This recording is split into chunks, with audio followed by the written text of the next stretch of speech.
Welcome and welcome back to my YouTube channel. आज के इस वीडियो में हम हिंदी का गद्य साहित्य डॉक्टर रामचंद्र तिवारी की पुस्तक से खंड ग यानी मूल्यांकन वाले सेक्शन से प्रश्नों को देखने वाले हैं। हमने पिछली वीडियो में भारतेंदु हरिश्चंद्र, प्रताप नारायण मिश्र, महावीर प्रसाद द्विवेदी और बाबू श्याम सुंदर दास से संबंधित तथ्यों को देख लिया था। आज के इस वीडियो में हम आचार्य रामचंद्र शुक्ल से संबंधित तथ्यों को देखेंगे। तो बढ़ते हैं अपने मेन टॉपिक की ओर। तो आज का टॉपिक है हमारा आचार्य रामचंद्र शुक्ल।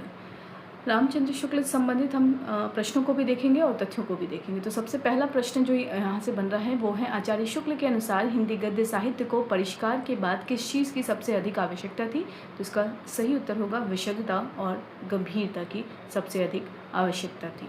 तथ्य देख लेते हैं। परिष्कार और परिमार्जन का कार्य समाप्त हो चुका था। अब हिंदी गद्य साहित्य को विशुद्धता और गंभीरता की आवश्यकता थी। सन 1920 से 1921 के आसपास बाबू श्याम सुंदर दास ने, ठीक है, इससे पहले हमने बाबू श्याम सुंदर दास से संबंधित तथ्यों को देखा था। तो बाबू श्याम सुंदर दास ने 20 से 21 के समय साहित्यालोचन प्रस्तुत कर इस दिशा में पदन्यास किया था। किंतु हिंदी समीक्षा के लिए एक मान्य एवं प्रौढ़ मानदंड और प्रभावशाली पद्धति की आवश्यकता थी। इसकी पूर्ति शुक्ल जी के व्यक्तित्व ने की। अगला प्रश्न है, शुक्ल जी ने समीक्षा के क्षेत्र में आने से पहले किन क्षेत्रों में कार्य किया था? सही उत्तर होगा घ उपर्युक्त सभी, यानी शुक्ल जी ने समीक्षा के क्षेत्र में आने से पहले संपादक का भी कार्य किया है, अनुवादक का भी कार्य किया है, कवि और कहानीकार के रूप में भी उन्होंने अपनी भूमिका निभाई है और निबंध लेखक के रूप में भी अपनी भूमिका निभाई है। तो इन सभी भूमिका को निभाते हुए उन्होंने समीक्षा के क्षेत्र में पदार्पण किया है। अगला तथ्य जो है वो देख लेते हैं। शुक्ल जी समीक्षा क्षेत्र में आने के पहले साहित्य के अन्य क्षेत्रों में भटक चुके थे। संपादक, अनुवादक, कवि, निबंध लेखक, कहानीकार आदि कई रूपों में उनका व्यक्तित्व अभिव्यक्त हो चुका था। विफलता उन्हें कहीं नहीं मिली थी। संपादक जीवन का अनुभव उन्हें विद्यार्थी जीवन में ही बद्रीनारायण चौधरी प्रेमघन के आनंद कादंबरी में कार्य करते हुआ था। तो अगर प्रश्न पूछा जाए कि उनको संपादक जीवन का अनुभव कहाँ मिला था, तो जब वो विद्यार्थी जीवन में थे तभी उन्होंने बद्रीनारायण चौधरी प्रेमघन की जो पत्रिका आनंद कादंबरी थी उसमें उन्होंने कार्य किया था। काशी नागरी प्रचारणी पत्रिका के संपादन का गुरुतर दायित्व भी उन्होंने उठाया था। यानी शुक्ल जी ने 2 पत्रिकाओं में काम किया है, एक तो आनंद कादंबरी और दूसरा काशी नागरी प्रचारणी पत्रिका में। शुक्ल जी ने अंग्रेजी और बांग्ला से सफल अनुवाद भी किया था, गद्य और पद्य में। तो अनुवादक के रूप में अगर हम देखें तो इन्होंने बांग्ला और अंग्रेजी के अनुवाद भी किए थे। अगला तथ्य है, बांग्ला के प्रसिद्ध ऐतिहासिक उपन्यास शशांक का अनुवाद तो हिंदी संसार कदाचित कभी नहीं भूलेगा। तो ये जो शशांक का अनुवाद है बांग्ला का प्रसिद्ध उपन्यास, यह किसने किया है? शुक्ल जी ने यह अनुवाद प्रस्तुत किया है। कवि के रूप में शुक्ल जी का विवेचन यहाँ अभ्यस्त नहीं है, किंतु यह निश्चित है कि इस क्षेत्र में भी वे विफल नहीं कहे जा सकते। यानी कवि के रूप में भी इन्होंने सफलतापूर्वक कार्य किया है। निबंध लेखक और आलोचक शुक्ल के व्यक्तित्व एक दूसरे के पूरक हैं। निबंधों में उनकी समीक्षा के सिद्धांत निर्मित हुए हैं और आलोचनाओं में उन्हें व्यावहारिक रूप मिला है। इन दोनों क्षेत्रों में आपका स्थान आज भी निर्विवाद रूप से सर्वश्रेष्ठ है। अब हम देखते हैं आचार्य आलोचक रामचंद्र शुक्ल, ठीक है। अभी हमने देखा रामचंद्र शुक्ल को विभिन्न रूपों में। अब हम एक एक करके सभी उनके जो व्यक्तित्व के पक्ष हैं उनको देखते हुए चलेंगे, तथ्यों के माध्यम से भी और प्रश्नों के माध्यम से भी। तो अभी हम देखेंगे आलोचक रामचंद्र शुक्ल किस प्रकार के थे। प्रश्न है, शुक्ल जी की सैद्धांतिक समीक्षा का आधार कौन सा भारतीय सिद्धांत था? तो इसका सही उत्तर क्या होगा? सैद्धांतिक समीक्षा का आधार रसवाद था, ठीक है। तथ्य देख लेते हैं। आलोचक शुक्ल जी की सैद्धांतिक एवं व्यवहारिक दोनों प्रकार की आलोचनाएं हमारे सम्मुख है।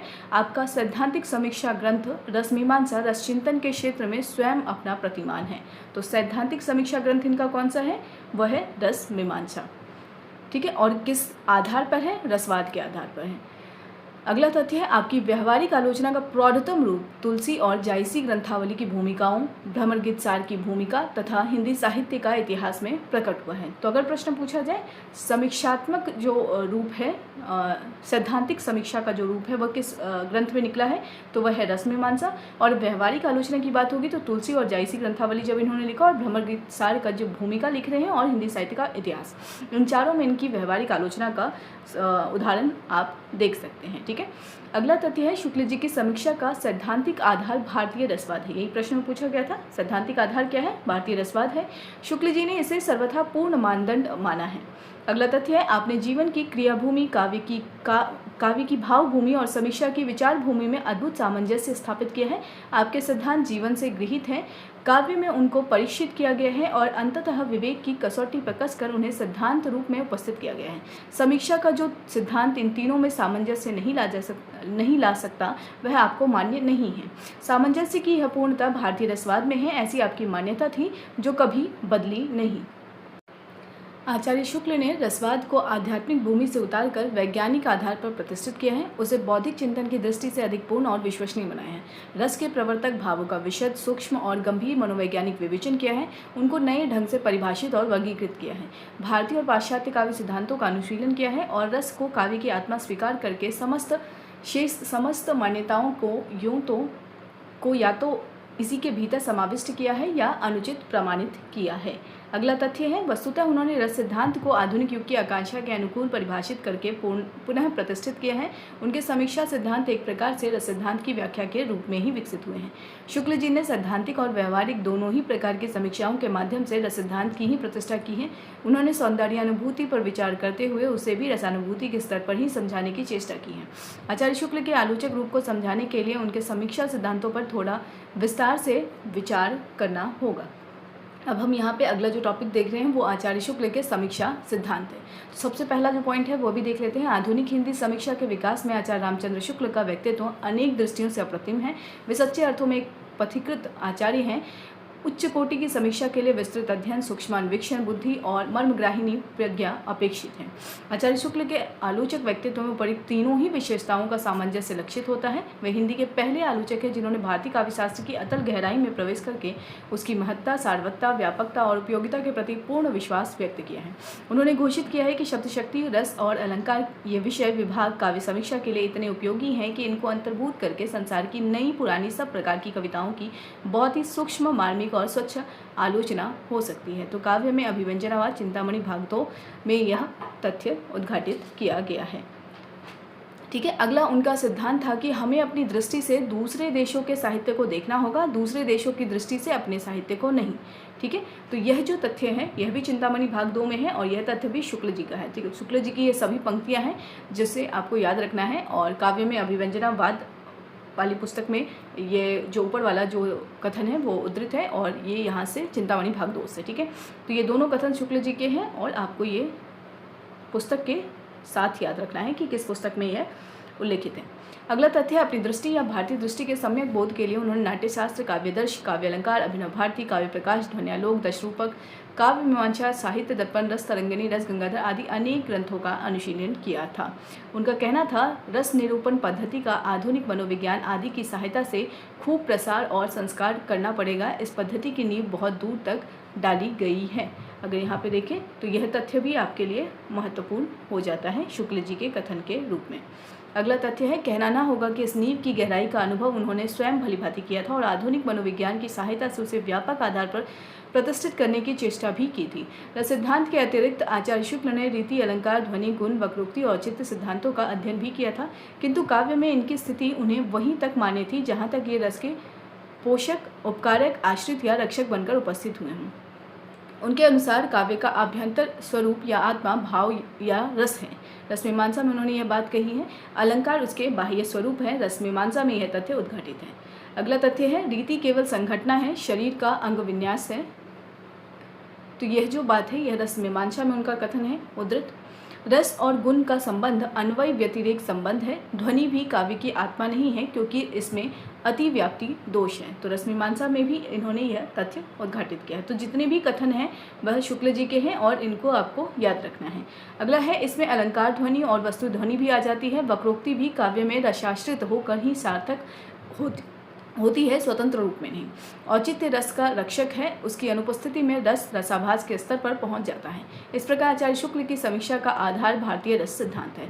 हम अगर देखें तो इन्होंने अलंकार शास्त्र के जितने भी संप्रदाय थे विभिन्न, उनको व्याख्यायित किया है और इस रूप में देखें तो रस सिद्धांत इनके समीक्षा का आधार है। अगला तथ्य है, रस को परिभाषित करते हुए आचार्य ने कहा है, यानी शुक्ल जी ने कहा है कि हृदय की अनुभूति ही साहित्य में रस और भाव कहलाती है। चिंतामणि द्वितीय भाग में इन्होंने यह तथ्य कहा है और यह कथन शुक्ल जी का है और आपके लिए यह महत्वपूर्ण है। हृदय के प्रभावित होने का नाम ही रसानुभूति है। तो रसानुभूति की यह परिभाषा किसने दी है? शुक्ल जी ने दी है। किसमें? चिंतामणि द्वितीय भाग में।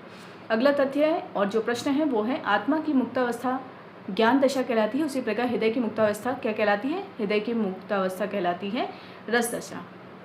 तथ्य देख लेते हैं। जिस प्रकार आत्मा की मुक्तावस्था ज्ञान दशा कहलाती है, उसी प्रकार हृदय की यह मुक्तावस्था रस दशा कहलाती है। किस पुस्तक में है? रसमीमांसा में है। उपर्युक्त परिभाषाओं से स्पष्ट है कि शुक्ल जी की दृष्टि में हृदय की मुक्तावस्था, प्रभावित होने की दशा, लोक हृदय में लीन होने की दशा और अनुभूति दशा लगभग एक ही है। इस मनोदशा तक पहुंचना ही काव्य का चरम लक्ष्य है। यह गोचर जगत अनेक रूपात्मक है और मानव हृदय अनेक भावात्मक। इन आंतरिक भावों और बाह्य रूपों में सामंजस्य स्थापित करने में ही कवि की काव्य साधना की सार्थक मान्य हो सकती है। इस सामंजस्य के द्वारा ही अर्थात भावों के अनुकूल विषय और विषय के अनुकूल भाव का चित्रण करके ही कवि अपने कर्म विधान को पूरा करता है। अगला तथ्य है शास्त्रीय दृष्टि से इसे ही आलंबन और आश्रय की यथोचित प्रतिष्ठा कहा जा सकता है।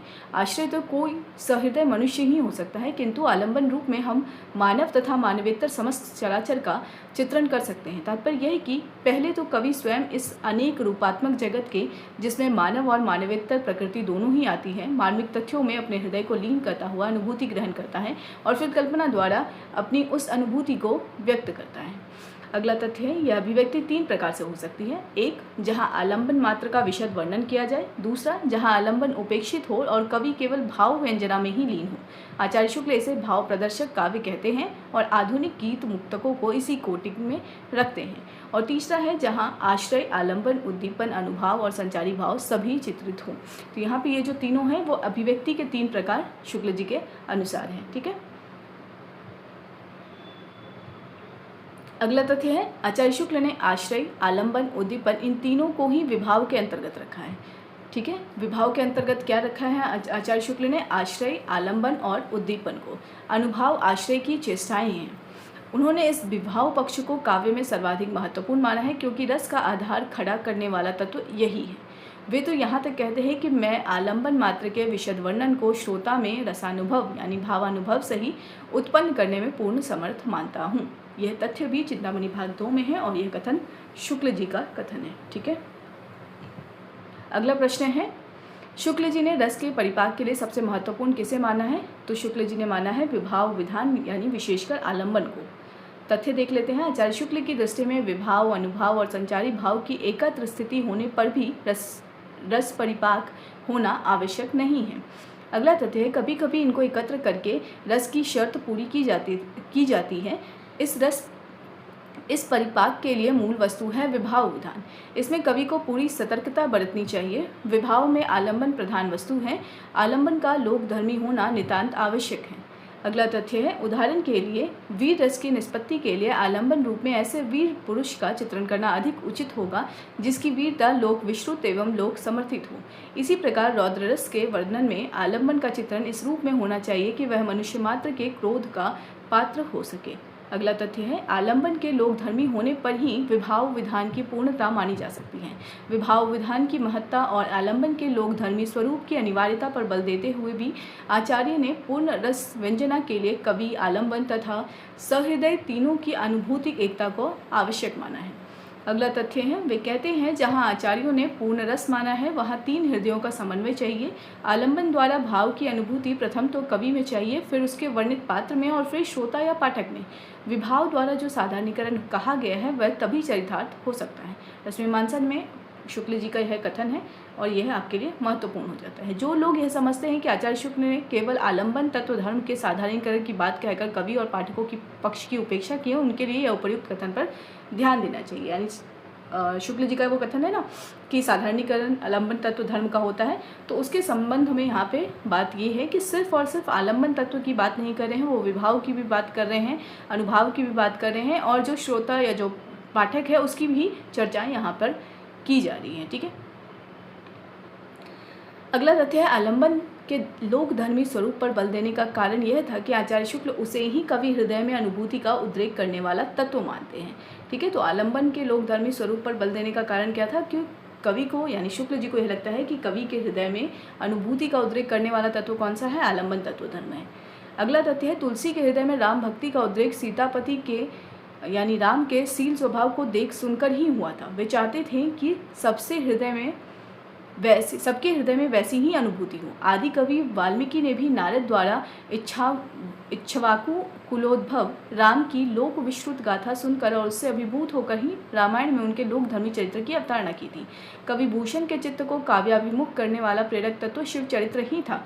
तो इस रूप में देखें तो कहीं ना कहीं जो आलंबन तत्व धर्म होता है वही रस की अनुभूति कराने के लिए कारक के रूप में कार्य करता है। ठीक है, अगला तथ्य है, जिस प्रकार उपास्य के लोक पावन विरुद्ध से आकृष्ट होकर उपासक उसके स्वरूप में अपने हृदय को लीन करने के लिए प्रेरित होता है, उसी प्रकार आलंबन का लोक समर्थित व्यक्तित्व कवि हृदय को प्रेरित करके उसे कवि कर्म में लीन करता है। श्रोता या पाठक भी ऐसे ही लोकधर्मी आलंबन तत्व के प्रति निष्ठावान होकर उसके साथ अपने हृदय का सामंजस्य स्थापित करता है। कवि अपने तपबल यानी शब्द साधना से जिस किसी आलंबन को सहृदय पाठक के हृदय में प्रविष्ट कराना चाहेगा तो उसकी स्थिति त्रिशंकुवत होगी। अगला जो टॉपिक है वो है रस की मध्यम और निकृष्ट कोटियाँ। तथ्य देख लेते हैं। शुक्ल जी के अनुसार रस की मध्यम कोटि किसे कहा जाता है? तो रस की मध्यम कोटि इन्होंने कहा है रसाभास की स्थिति को, जैसे रावण का सीता के प्रति क्रोध। तो रसाभास की जो स्थिति है वह रस की मध्यम कोटि है शुक्ल जी के अनुसार। तथ्य देख लेते हैं। काव्य में ऐसी स्थितियां भी आती हैं जब हम आश्रय के साथ तादात्म्य नहीं कर पाते हैं। उदाहरणार्थ अर्जुन जब सहसा युधिष्ठिर पर क्रोधांत होकर दौड़ पड़ते हैं, या रावण जब सीता के प्रति क्रोध व्यक्त करता है, तब ना तो हमारा तादात्म्य अर्जुन के साथ होता है और ना ही रावण के साथ। ऐसी स्थिति में हम इन पात्रों के शील दृष्टा मात्र होते हैं। शास्त्रों में ऐसी स्थिति में रसाभास माना गया है। आचार्य शुक्ल इसे रस की मध्यम कोटि कहते हैं। वस्तुतः आचार्य शुक्ल ने रसाभास, भावाभास आदि की स्थिति में व्यक्त होने वाले भाव को कवि की सहज अनुभूति न मानकर आरोपित माना है। उदाहरणार्थ सीता के प्रति रावण का क्रोध तुलसी की सहज अनुभूति का परिणाम न होकर आरोपित है। ऐसे स्थलों पर अनुचित ज्ञान के कारण कवि व्यक्त भाव के प्रति उदासीन रहता है। रस की मध्यम कोटि के भीतर ही आचार्य शुक्ल ने भावोदय, भावसंधि, भाव सफलता, भाव शांति, भाव दशा, शील दशा तथा विभावानुभाव सहित संचारी भावों के स्वतंत्र वर्णन को भी स्थान दिया है। इन स्थितियों द्वारा व्यक्ति की अंतः प्रकृति की विलक्षणता व्यक्त होती है, अतः इन्हें रस के अंतर्गत समाविष्ट करने से व्यक्ति वैचित्र्य या शील वैशिष्ट्य को महत्व देने वाले काव्यों की समीक्षा भी रस दृष्टि से होनी संभव हुई है। इस मध्यम कोटि की रसानुभूति का उल्लेख करते हुए शुक्ल जी ने कहा भी है, अंतः प्रकृति के वैचित्र प्रदर्शन की दृष्टि से लिखे हुए पाश्चात्य नाटकों में इसी प्रकार की अनुभूति होती है। तो काव्य में अभिव्यंजनावाद इस पुस्तक या इस ग्रंथ में इन्होंने यह तथ्य उद्घाटित किया है कि अंतः प्रकृति के वैचित्र प्रदर्शन की दृष्टि से लिखे हुए पाश्चात्य नाटकों में इसी प्रकार की अनुभूति होती है। आचार्य शुक्ल रस की निकृष्ट कोटि भी मानते हैं। चमत्कारवादियों की कौतूहल वृत्ति को उसके अंतर्गत स्थान देते हैं। काव्य में अभिव्यंजनावाद में यह तथ्य भी उद्घाटित किया गया है कि जो चमत्कारवादी जो कौतूहल प्रवृत्ति है वो क्या है? रस की निकृष्ट कोटि है।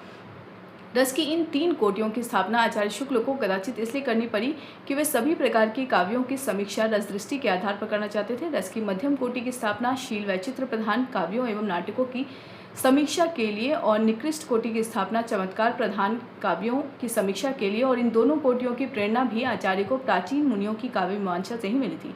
रस की मध्यम कोटि तो प्राचीन आचार्यों का रसाभास ही है।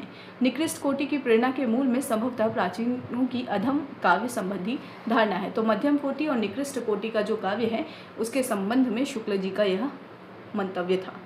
ठीक है, अगला जो तथ्य है, जो शीर्षक है, वो रूप विधान को लेकर है। रूप विधान में अगर हम देखें तो काव्य में विभाव आदि का रूप विधान कल्पना द्वारा होता है। कल्पित रूप विधान ही रसोद्बोधन में समर्थ होता है। आचार्य शुक्ल की स्थापना यह है कि प्रत्यक्ष रूप विधान और स्मृत रूप विधान द्वारा भी रसानुभूति हो सकती है और होती है।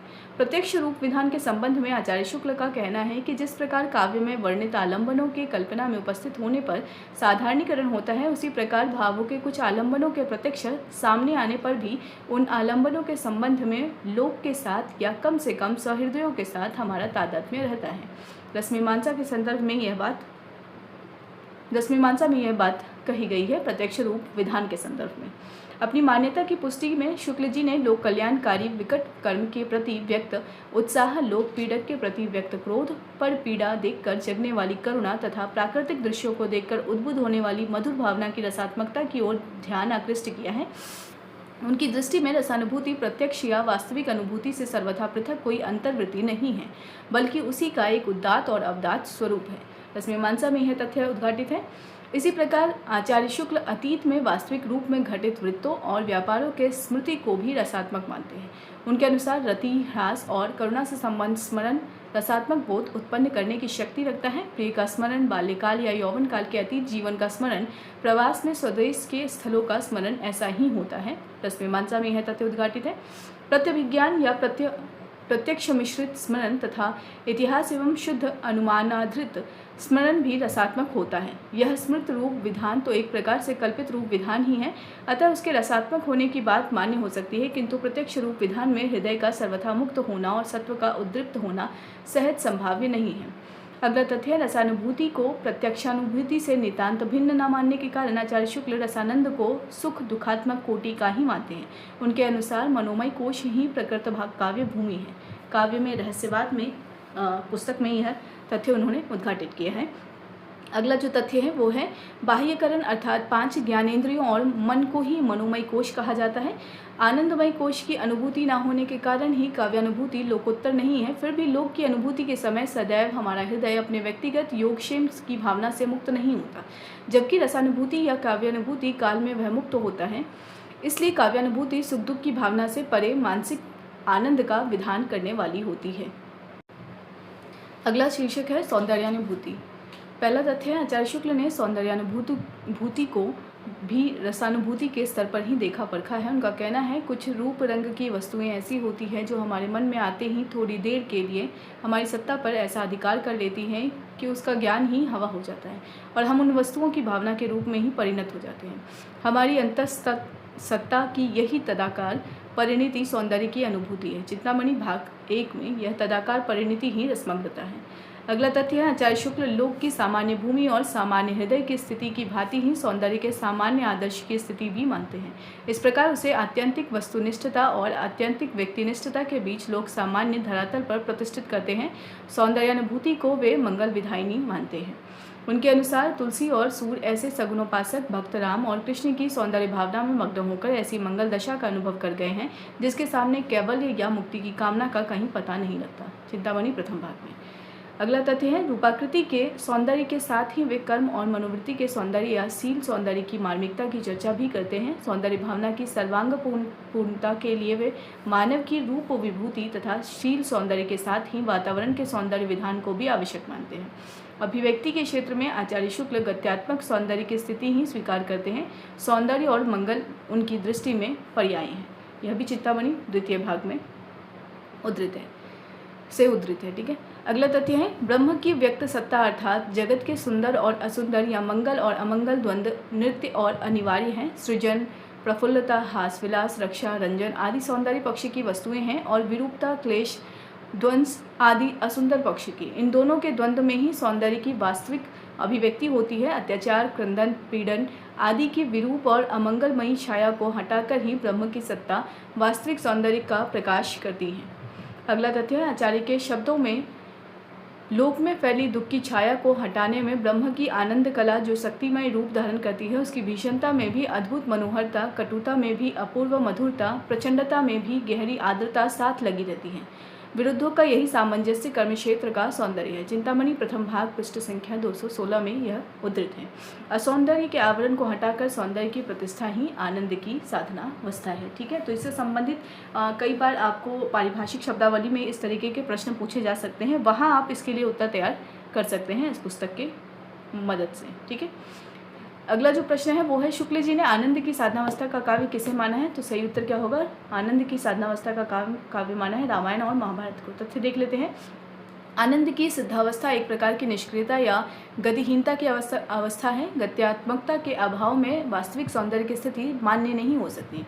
काव्य के क्षेत्र में भी यह आनंद की साधनावस्था और सिद्धावस्था लक्षित की जा सकती है। रामायण, महाभारत आदि काव्य आनंद की साधनावस्था के काव्य हैं और गीत गोविंद, बिहारी सतसई, फुटकल, श्रृंगारी काव्य, अधिकांश छायावादी कविताएं आदि आनंद की सिद्धावस्था के कार्य हैं। ठीक है। तो आपके लिए यह जो तथ्य है यह महत्वपूर्ण हो जाता है।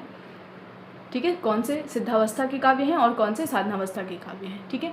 आगे हम देखें तो कहना ना होगा कि आचार्य शुक्ल ने पूर्ण रसानुभूति की शक्ति आनंद की साधनावस्था वाले काव्य में ही स्वीकार की है, क्योंकि ऐसे ही काव्यों में आलंबन सौंदर्य के आवरण को हटाकर लोक रक्षा में रत रहता है और उसका स्वरूप लोकधर्मी हो जाता है। अगला जो तथ्य है जो शीर्षक है वो है रस विरोधी सिद्धांतों का विरोध। ठीक है, पहला तथ्य है आलंबन के लोक धर्मी स्वरूप और रस सिद्धांत के प्रति अटूट निष्ठा के कारण ही आचार्य शुक्ल ने उन सारे काव्य सिद्धांतों का विरोध किया है जो इससे भिन्न मान्यताओं पर आधारित हैं। अगला तथ्य है आचार्य ने सांप्रदायिक रहस्यवाद, असंबद्ध भावनाओं को लेकर चलने वाले तथा उपमान वाक्यों का ढेर लगा देने वाले छायावाद और कलावाद, अभिव्यंजनावाद, अंतश्चेतनावाद, व्यक्ति वैचित्रवाद, मूर्तिमत्तावाद, प्रतीकवाद, संवेदनावाद तथा टॉल्स्टॉय के आदर्शवाद का विरोध किया है। अगला तथ्य है परोक्ष रति पर आधारित होने के कारण आचार्य शुक्ल को रहस्यवादी कवि की अनुभूति की सच्चाई पर ही विश्वास नहीं है। छायावाद, कलावाद और अभिव्यंजनावाद आचार्य शुक्ल की दृष्टि में प्रस्तुत की उपेक्षा करने वाले सिद्धांत है। इनमें अप्रस्तुत विधान पर आवश्यकता से अधिक ध्यान दिया जाता है। अगला तथ्य है शुक्ल जी ने किस वाद को नकली हृदयों के कारखाने में निर्मित कहा है? सही उत्तर क्या होगा इसका? ग, व्यक्ति वैचित्रवाद। शुक्ल जी ने किस वाद को नकली हृदयों के कारखाने में निर्मित कहा है? तो उसका उत्तर होगा व्यक्ति वैचित्रवाद। तथ्य देख लेते हैं। यही स्थिति मूर्तिमत्तावाद यानी इमेजिज्म, संवेदनावाद इम्प्रेशनिज्म और प्रतीकवाद सिंबॉलिज्म में भी थोड़े बहुत अंतर से लक्षित होती है। व्यक्ति वैचित्रवाद नकली हृदयों के कारखानों में निर्मित होने वाला वाद है। वह लोक हृदय की सामान्य अंतर्भूमि की मान्यता के विरुद्ध पड़ता है। फ्रायड के अंतश्चेतनावाद से भी वह सहमत नहीं प्रतीत होते। उनकी दृष्टि में काव्यानुभूति और स्वप्न की अनुभूति में पर्याप्त अंतर है। अगला तथ्य है टॉल्स्टॉय का आदर्शवाद केवल प्रेम और भारतीय प्रेम के उत्कर्ष में ही कला की सार्थकता मानता है। यहाँ पे आपके लिए ये जो नाम आते जाएंगे वो आपके लिए महत्वपूर्ण होते जाएंगे। ठीक है, तो टॉल्स्टॉय का जो आदर्शवाद है वो केवल प्रेम और भ्रातृभाव के उत्कर्ष में ही कला की सार्थकता मानता है। आचार्य शुक्ल के अनुसार वह एक देशीय है। काव्य कला की सार्थकता पूर्ण सौंदर्य जिसमें परुषता और मधुरता, कठोरता और मृदुता, क्रोध और विनय, जीवन के उभय पक्ष सम्मिलित हैं, इसके विधान में हैं। अगला तथ्य है प्राचीन भारतीय सिद्धांतों में आचार्य शुक्ल ने वक्रोक्तिवाद और चमत्कारवाद का सर्वाधिक विरोध किया है। इसका कारण भी उनकी दृष्टि में इन सिद्धांतों का रस विरोधी स्वरूप है। काव्य के संबंध में इनसे हल्की धारणा का निर्माण होता है, जबकि आचार्य काव्य को भाव साधना मानते हुए उसे ज्ञान साधना और कर्म साधना के समकक्ष रखना चाहते हैं। तो उन्होंने क्यों विरोध किया है वक्रोक्तिवाद और चमत्कारवाद का? तो यह इसके कारण के रूप में यहाँ पे शामिल है। अगला तथ्य यहाँ पर स्मरणीय है कि वक्रोक्तिवाद रस विरोधी नहीं है। आचार्य शुक्ल ने यह मानकर इसका विरोध किया है कि इसमें उक्ति के वैचित्र पर अधिक बल दिया गया है और वस्तु तत्व उपेक्षित है। आचार्य शुक्ल की मान्यता बहुत कुछ अनुमान पर आधारित है। संभवतः उन्होंने वक्रोक्तिवाद के गंभीर अध्ययन का अवसर नहीं मिला था। ठीक है, अगला प्रश्न है शुक्ल जी ने किस पाश्चात्य विद्वान के प्रेषणीयता के सिद्धांत को रस सिद्धांत के अनुकूल माना है? तो किस पाश्चात्य विद्वान के प्रेषणीयता के सिद्धांत को रस सिद्धांत के अनुकूल माना है? वो है एबरक्रॉम्बी। तथ्य देख लेते हैं। आधुनिक सिद्धांतों में आचार्य शुक्ल ने उन सिद्धांतों को स्वीकार किया है जिनसे रस सिद्धांत का समर्थन होता है, जिनमें सबसे पहला है एबरक्रॉम्बी का प्रेषणीयता का सिद्धांत। एडिशन और कॉलरिज का भाव प्रेरित कल्पनावाद, यह भी इन्होंने स्वीकार किया है। और रिचर्ड का सामान्यीकृत अनुभूतिवाद एवं कल्पनात्मक अनुभूतिवाद आचार्य शुक्ल के रस सिद्धांत से मेल खाते हुए दिखाई देते हैं। अगला तथ्य है इसी प्रकार रिचर्ड्स का अगर हम देखें तो जीवनानुभूति और काव्यानुभूति की एकता का सिद्धांत भी आचार्य शुक्ल के प्रत्यक्ष रूप विधानाधृत रसात्मकता का समर्थक है। इसलिए शुक्ल जी ने इन सिद्धांतों को अनेक स्थल पर उद्धृत किया है। अगला तथ्य है वस्तुतः आचार्य शुक्ल की मूलभूत धारणा यह है कि मनुष्य लोकबद्ध प्राणी है। लोक के भीतर ही उसके ज्ञान और भाव क्षेत्रों का प्रसार होता है। लोक की समस्त अनुभूतियाँ सुख दुखात्मक होती हैं। मानव जीवन में अनुभूत समस्त भाव सुख दुख मूलक ही हैं। सुखात्मक भावों में राग या प्रेम प्रधान है, दुखात्मक भावों में शोक या करुणा। अतः जीवन में प्रवृत्त करने वाले बीज भाव प्रेम तथा करुणा ही हैं। जीवनाधृत महाकाव्यों में भी बीज भावों की स्थिति लक्षित होती है। अगला तथ्य है आनंद की साधनावस्था के काव्यों में प्रायः करुणा ही बीज भाव के रूप में विद्यमान रहती है। काव्यानुभूति का मूल आधार लोकानुभूति ही है। काव्यानुभूति अपेक्षाकृत अधिक उदात्त होती है। आनंद विधान के लिए लोक के बाहर जाना, चाहे वह घट के भीतर हो या क्षितिज के पार, एक प्रकार का पलायनवाद ही है। अगला तथ्य है जिस प्रकार समस्त भूतों में एक ही आत्म तत्व की सत्ता मान्य है, वैसे ही मानव मात्र में एक ही सामान्य हृदय की सत्ता भी मान्य होनी चाहिए। इस सामान्य हृदय का उद्घाटन करके कवि अभेदवाद का समर्थन करता है। जिस प्रकार मुक्त आत्मा समस्त विश्व में एक ही आत्मा का दर्शन करता है, उसी प्रकार मुक्त हृदय समस्त गोचर जगत में एक ही सामान्य हृदय का प्रसाद देखता है। सर्वभूत को आत्मभूत करके अनुभव करना ही काव्य का चरम लक्ष्य है। अगला तथ्य है वास्तविक सहृदय वही है जो संपूर्ण चराचर के साथ अपने हृदय का रागात्मक संबंध स्थापित करके जगत में भाव रूप में रम जाता है। यही हमारे आदि कवि वाल्मीकि का संदेश था और यही आचार्य शुक्ल की मूल स्थापना है। जगत के समस्त गोचर पदार्थों के साथ हृदय का सामंजस्य स्थापित हो जाने पर यह जगत रसरूप हो जाता है। कहना चाहें तो कह सकते हैं, नहीं कोई चेतन नहीं कोई जड़ है, सभी में अनुसूत पावन हृदय है। हृदय में तरंगित सरस भावधारा, यह रसरूप ही जगत का पसारा। समीक्षा पद्धति को हम देख लेते हैं। शुक्ल जी की समीक्षा पद्धति में सबसे पहला तथ्य है मनोवैज्ञानिक आधार पर विकसित एवं पुष्ट इसी रस दृष्टि के आधार पर आचार्य शुक्ल ने अपनी जायसी, सूर और तुलसी की श्रेष्ठ समीक्षाएं प्रस्तुत की हैं। तो अगर आप त्रिवेणी पुस्तक देखें तो वहाँ पर आपको दिखाई देंगे कि शुक्ल जी ने जायसी, सूर और तुलसी पर विस्तृत विवेचन प्रस्तुत किया है त्रिवेणी में। ठीक है, तो पहला तथ्य अगर हम देखें तो जायसी की समीक्षा करते हुए आचार्य ने उनके संक्षिप्त जीवन वृत्त के साथ ही प्रेम गाथा परंपरा, पद्मावत की कथा, उसका ऐतिहासिक आधार, पद्मावत की प्रेम पद्धति, वियोग और संयोग पक्ष, प्रेम तत्व और उसकी ईश्वरोन्मुखता, प्रबंध कल्पना, वस्तु वर्णन, भाव व्यंजना, अलंकार, स्वभाव चित्रण, रहस्यवाद, मत और सिद्धांत, सूक्तियाँ और तथा भाषा संबंधी विशेषताओं का गंभीर और विशद विवेचन किया है। उपर्युक्त सभी शीर्षकों के अंतर्गत आचार्य ने कुछ न कुछ नई बातें कही हैं। अगला तथ्य है वस्तु वर्णन के अंतर्गत उन्होंने पहली बार वस्तुओं की संश्लिष्ट योजना द्वारा बिंब ग्रहण कराने की बात पर बल दिया है। अगला तथ्य है अलंकारों का विवेचन करते हुए उन्होंने कवि की प्रवृत्ति के साथ उनकी प्रयोग बहुलता का संबंध स्थापित किया है। अगला तथ्य है भावों के उत्कर्ष में उनके योगदान पर विचार किया है और अनेक अर्थ छवियों के गूढ़ सन्निवेश में उनकी भूमिका की ओर हमारा ध्यान आकृष्ट किया है। अगला तथ्य है उक्तियों का वैशिष्ट्य निदर्शित करते हुए उन्होंने कतिपय उक्तियों के भीतर अप्रस्तुत रूप में दबे हुए रूप विधान को लक्षित करते हुए आधुनिक काव्याभिव्यंजन की दृष्टि से जायसी की गूढ़ रमणीय रूप योजना की प्रशंसा की है। अगला तथ्य देखने से पहले प्रश्न देख लेते हैं। जायसी की समीक्षा करते हुए शुक्ल जी ने भाषा के किन दो पक्षों का उल्लेख किया है? तो जायसी की समीक्षा करते हुए उन्होंने सांकेतिक और बिंबाधायक जो पक्ष है उसका उल्लेख किया है। तथ्य देख लेते हैं। जायसी की काव्य भाषा की चर्चा करते हुए आचार्य ने दो पक्षों यानी सांकेतिक सिंबॉलिक और बिंबधायक यानी प्रेजेंटेटिव का उल्लेख किया है और यह स्पष्ट किया है कि बिंबधायक भाषा रस प्रतीति में सहायक होती है। तात्पर्य यह है कि जायसी की आलोचना में आचार्य शुक्ल ने विषय वस्तु के सूक्ष्म परख के साथ ही रूप तत्व पर भी बारीकी से विचार किया है। कहीं कहीं तो उनका विवेचन आधुनिक शैली वैज्ञानिकों को भी चुनौती देता हुआ प्रतीत होता है। उदाहरण के लिए जायसी की निम्नलिखित चौपाई पर आचार्य शुक्ल की समीक्षात्मक टिप्पणी देखिए। रतन शुआ जिन्ह हाथन सेती और न धुआं सो हाथ संकेती, दमक रंग भये हाथ मंजीठी, मुकुता लेऊ पे घुंगुची दीटी। अब सबसे पहले तो रतन पद में हमें श्लेष मिलता है पर दूसरे चरण में काकू वक्रोक्ति, तीसरे चौथे चरण में जटिलता है।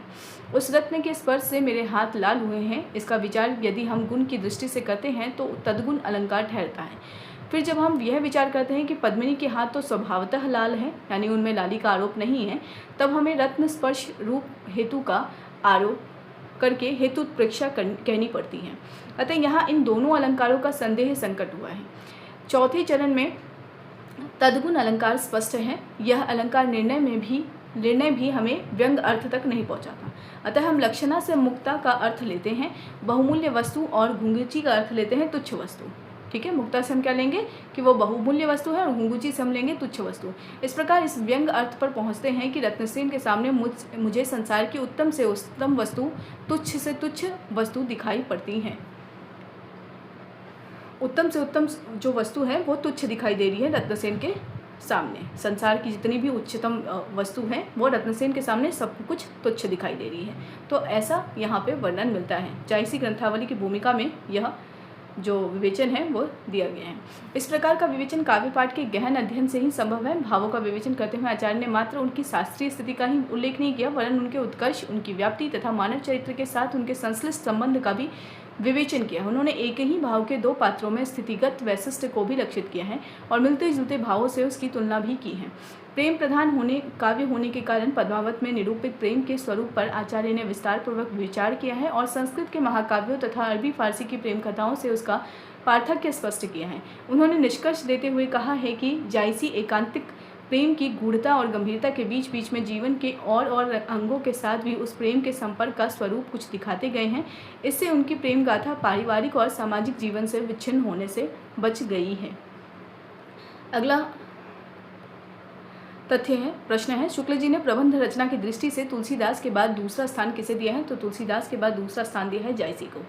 तथ्य देख लेते हैं। आचार्य शुक्ल ने जायसी की प्रतिनिधि रचना पद्मावत के काव्य रूप पर भी विस्तार से विचार किया है। उन्होंने घटनाओं की गति, मानव जीवन की पूर्णता और विविधता, घटनाओं की संबंध श्रृंखला, प्रसंगों की मार्मिकता, भावों की परिस्थितिगत अनुकूलता, प्रतिकूलता और काव्यान्विति की दृष्टि से प्रबंध काव्य की श्रेष्ठता निर्धारित करते हुए जायसी को प्रबंध रचना की दृष्टि से तुलसी के बाद दूसरा स्थान दिया है।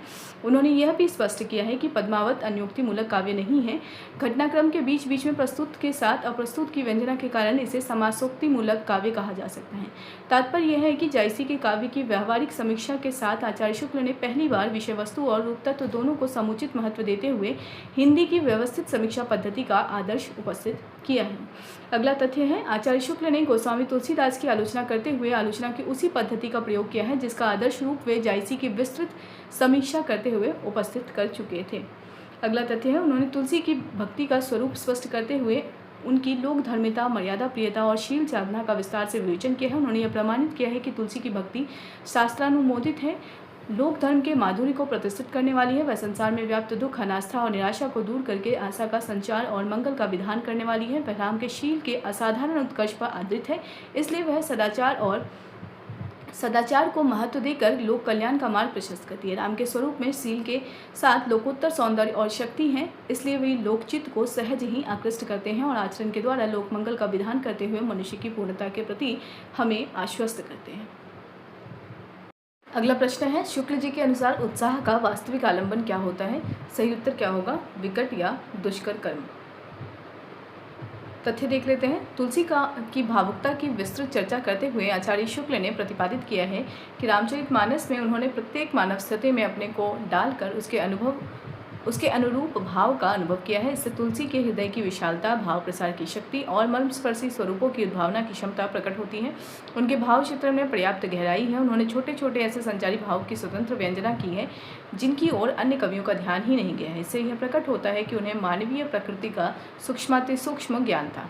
इस प्रसंग में आचार्य शुक्ल ने बीच बीच में शास्त्रीय प्रश्न भी उठाए हैं और कहीं कहीं आचार्यों के परंपरागत निर्णयों से अपनी असहमति भी व्यक्त की। उन्होंने तर्क देकर प्रमाणित किया है कि उत्साह का आलंबन विजितव्य शत्रु न होकर विकट या दुष्कर कर्म होता है। अगला तथ्य है, तुलसी के बाह्य दृश्य चित्रण पर विचार करते हुए आचार्य शुक्ल ने थोड़े खेद के साथ बताया कि उसमें वाल्मीकि और कालिदास के समान समग्र बाह्य सृष्टि से सहज रागात्मक संबंध जोड़ने वाली सहृदयता न थी। इसलिए उनके राम लक्ष्मण में प्रकृति के नाना रूपों और व्यापारों के प्रति वह हर्षोल्लास नहीं है जो वाल्मीकि के राम लक्ष्मण में। चित्रकूट के वर्णन में उन्होंने सूक्ष्म निरीक्षण और संश्लिष्ट योजना का परिचय अवश्य दिया है, किंतु इसका कारण उनका प्रकृति के रूप व्यापार में मग्न होना नहीं है, अपने आराध्य राम के स्वरूप में मग्न होना है। चित्रकूट की भूमि रामपद अंकित और उसके वन रघुवर विहार थल के होने के कारण तुलसी के लिए विशेष आकर्षण की वस्तु बन गए हैं। आचार्य शुक्ल को संतोष यह है कि तुलसीदास ने हिंदी के अन्य कवियों की भांति वस्तु वर्णन करते हुए वस्तु परिगणन शैली का प्रयोग नहीं किया है। यही नहीं, उन्होंने भिन्न भिन्न व्यापारों में तत्पर मनुष्य की विशिष्ट मुद्राओं का भी बड़ा ही स्वाभाविक और बिंबात्मक चित्रण किया है। मारीच के पीछे संधान किए हुए राम और राम की प्रतीक्षा में माथे पर हाथ रखकर दूर देखती हुई शबरी की मुद्राओं का उदाहरण देकर उन्होंने अपनी बात पुष्ट की है। अगला तथ्य है, तुलसी के अलंकार विधान की चर्चा करते हुए शुक्ल जी ने उन्हीं अलंकारों को महत्व दिया है जो भावों को उत्कर्ष देने तथा वस्तुओं के रूप, गुण और क्रिया के अनुभव को तीव्र करने में सहायक है। उन्होंने उपमा, रूपक, उत्प्रेक्षा, पर्यायोक्ति, विभावना, असंगति, व्यतिरेक, मिलित, उन्मिलित, संदेह आदि अलंकारों के उदाहरण प्रस्तुत करते हुए विस्तृत व्याख्या के साथ प्रमाणित किया है कि गोस्वामी जी ने रूप, गुण, क्रिया और भाव को उत्कर्ष देने के लिए ही इनका प्रयोग किया है। तुलसी की भाषा का विवेचन शुक्ल जी ने बहुत संक्षेप में किया है। उन्होंने लक्षित किया है कि तुलसी की भाषा चलती हुई और मुहावरेदार है। उनकी वाक्य रचना निर्दोष है। उन्होंने पाद पूर्ति के लिए शब्दों का प्रयोग नहीं किया है। ऐसा लगता है कि तुलसी की कला के विवेचन पर आचार्य शुक्ल ने बहुत कम ध्यान दिया है। उनकी पूरी शक्ति तुलसी की भक्ति और शील निरूपण तथा भावुकता के विवेचन में ही लग गई है। जिस विस्तार और गहराई से उन्होंने जायसी की कला मर्मज्ञता का विश्लेषण किया है, वह विस्तार और गहराई यहाँ नहीं है। वस्तुतः उन्होंने तुलसी के महत्व के साक्षात्कार के लघु प्रयत्न के रूप में ही गोस्वामी तुलसीदास की रचना की है, इसलिए मूल्यांकन में लाघवता स्वाभाविक है। अगला तथ्य है, भ्रमरगीत सार की भूमिका में शुक्ल जी ने सूरदास की किस कमी की ओर संकेत किया है? सही उत्तर होगा लोक संग्रह की वृत्ति का अभाव। अगला तथ्य देख लेते हैं। आचार्य शुक्ल की समीक्षा का संतुलित और प्रौढ़ रूप हमें भ्रमरगीत सार की भूमिका के रूप में प्रस्तुत सूर की सारगर्भित समीक्षा में दृष्टिगत होता है। उन्होंने संक्षेप में सूरदास की सीमाओं का उल्लेख किया है। उन्हें सूरदास में लोक संग्रह की वृत्ति का भाव खटका है। वस्तु गांधीर्य की कमी और वर्ण विषय की परिमिति की ओर भी उनका ध्यान गया है। कहीं कहीं उपमान विधान में उपमेय उपमान संबंधों में संतुलन की कमी और वहाँ के अतिरेक के कारण वर्णन की अस्वाभाविकता भी उन्हें अशोभन प्रतीत हुई है। इन छोटी मोटी खटकने वाली बातों को छोड़कर उन्होंने सूर के संबंध में जो निर्णय दिए हैं वे आज भी अत्यंत मूल्यवान हैं। अगला तथ्य देखते हैं। उन्होंने बताया है कि रतिभाव के भीतर जितनी मानसिक वृत्तियों और अंतर्दशाओं का अनुभव एवं प्रत्यक्षीकरण सूरदास ने किया है और बाल वृत्तियों की जैसी स्वाभाविक व्यंजना सूर के काव्य में हुई है वह अन्यत्र दुर्लभ है। गोप जीवन की स्वच्छंदता और गोचारण के मधुर दृश्यों का अंकन करने में सूर अप्रतिम है। इसके अतिरिक्त बचपन के सहज एवं निर्विकार प्रेम के साहचर्य से पुष्ट होकर जीवनोत्सव के रूप में प्रस्फुटित होने, प्रकृति के खुले क्षेत्र में विप्रलम्भ भाव के व्यापक एवं गंभीर प्रसार, वियोग विह्वला गोपियों की मानसिक दशा के अंतर्गत झल्लाहट, चकपकाहट, खिजलाहट, अनुताप, अधीनता, विनोद, चपलता, धृति, असूया, घनिष्ठता आदि के मार्मिक चित्र, मुरली प्रसंग के अंतर्गत संबंध भावना के विस्तार और मुरली के प्रति सपत्नी भाव की व्यंजना, वियोग वात्सल्य के अंतर्गत उदासीनता, निर्वेद, तिरस्कार और अमर्ष जैसे भावों की गूढ़ संश्लिष्ट व्यंजना, अप्रस्तुत विधान के अंतर्गत उपमानों की उपयुक्तता और व्यापार समष्टि सूचक उपमानों के विधान द्वारा पूरे प्रसंग की मार्मिक व्यंजना तथा उद्धव गोपी संवाद के अंतर्गत गोपियों की उक्तियों में भाव प्रेरित वक्रता का वैविध्य आदि अनेक वस्तु एवं शिल्पगत विशेषताओं की ओर हमारा ध्यान आकृष्ट करके आचार्य शुक्ल ने सूर काव्य की अपूर्व रसधारा के भीतर अवगाहन के लिए हमारा मार्ग प्रशस्त कर दिया है। अगला तथ्य है। काव्य में भाव पक्ष और कला पक्ष की स्थिति अलग अलग स्वीकार करते हुए भी विवेचन के स्तर पर आचार्य शुक्ल ने बराबर भाव प्रेरित विदग्धता, भाव व्यंजक श्लिष्टता और भाव प्रेरित वचन रचना पर बल देते हुए भाव और कला के श्लिष्ट विधान को काव्य सौंदर्य के लिए आवश्यक माना है। सूर की प्रतिभा को एकमुखी स्वीकार करते हुए भी आचार्य शुक्ल का दृढ़ मत है कि जिस क्षेत्र को सूर ने चुना है उस पर उनका अधिकार अपरिमित है, उसके वे सम्राट हैं। आचार्य शुक्ल के बाद उपर्युक्त तीनों कवियों के अनेक दृष्टियों से समीक्षाएं की गई हैं, किंतु आचार्य शुक्ल के निर्णय आज भी अपने स्थान पर हैं। आचार्य शुक्ल ने हिंदी साहित्य के इतिहास में प्राचीन एवं नवीन कवियों के संबंध में सूत्र रूप में जो सारगर्भित समीक्षाएं टिप्पणियाँ दी हैं वे आगे चलकर परवर्ती समीक्षकों द्वारा की गई विशद समीक्षाओं का आधार बन गई हैं। यहाँ कुछ सूत्रबद्ध टिप्पणियों का उद्धृत करना अप्रासंगिक ना होगा। शुक्ल ने जिनके विषय में लिखा है उनमें पहला है, केशव को कवि हृदय नहीं मिला था, उनमें वह सहृदयता और भावुकता ना थी जो एक कवि में होनी चाहिए। तो यह प्रश्न पूछा जाता है कि यह पंक्ति किसने कही है या किसके संदर्भ में यह प्रयोग में आई है। दूसरा है, जिस कवि में कल्पना की समाहार शक्ति के साथ साथ भाषा की समाज शक्ति जितनी ही अधिक होगी उतनी ही वह मुक्तक की रचना में सफल होगा। यह क्षमता बिहारी में पूर्ण रूप से विद्यमान थी या वर्तमान थी। ठीक है, तो केशव के संबंध में इनका जो कथन है शुक्ल जी का यह महत्वपूर्ण है। बिहारी के संदर्भ में जो ये कथन है ये भी आपके लिए महत्वपूर्ण है। पद्माकर के संदर्भ में ये लिखते हैं कि इनकी मधुर कल्पना ऐसी स्वाभाविक और हाव भावपूर्ण मूर्ति विधान करती है कि पाठक मानव अनुभूति में मग्न हो जाता है। ठीक है, तो यह कहा है शुक्ल जी ने किसके संबंध में? पद्माकर के संदर्भ में। अगला घनानंद के संदर्भ में वो कहते हैं कि ये साक्षात रसमूर्ति और ब्रजभाषा के प्रधान स्तंभों में है। प्रेम की अगूढ़ अंतर्दशा का उद्घाटन जैसा इनमें है वैसा हिंदी के अन्य श्रृंगारी कवि में नहीं। अपनी भावनाओं के अनूठे रूप रंग की व्यंजना के लिए भाषा का ऐसा बेधड़क प्रयोग करने वाला हिंदी के पुराने कवियों में दूसरा नहीं हुआ। अगला इन्होंने देव के लिए लिखा है, इनका सा यानी देव के संदर्भ में कहते हैं कि देव कवि सा अर्थ सौष्ठव और नवोन्मेष विरले ही कवियों में मिलता है।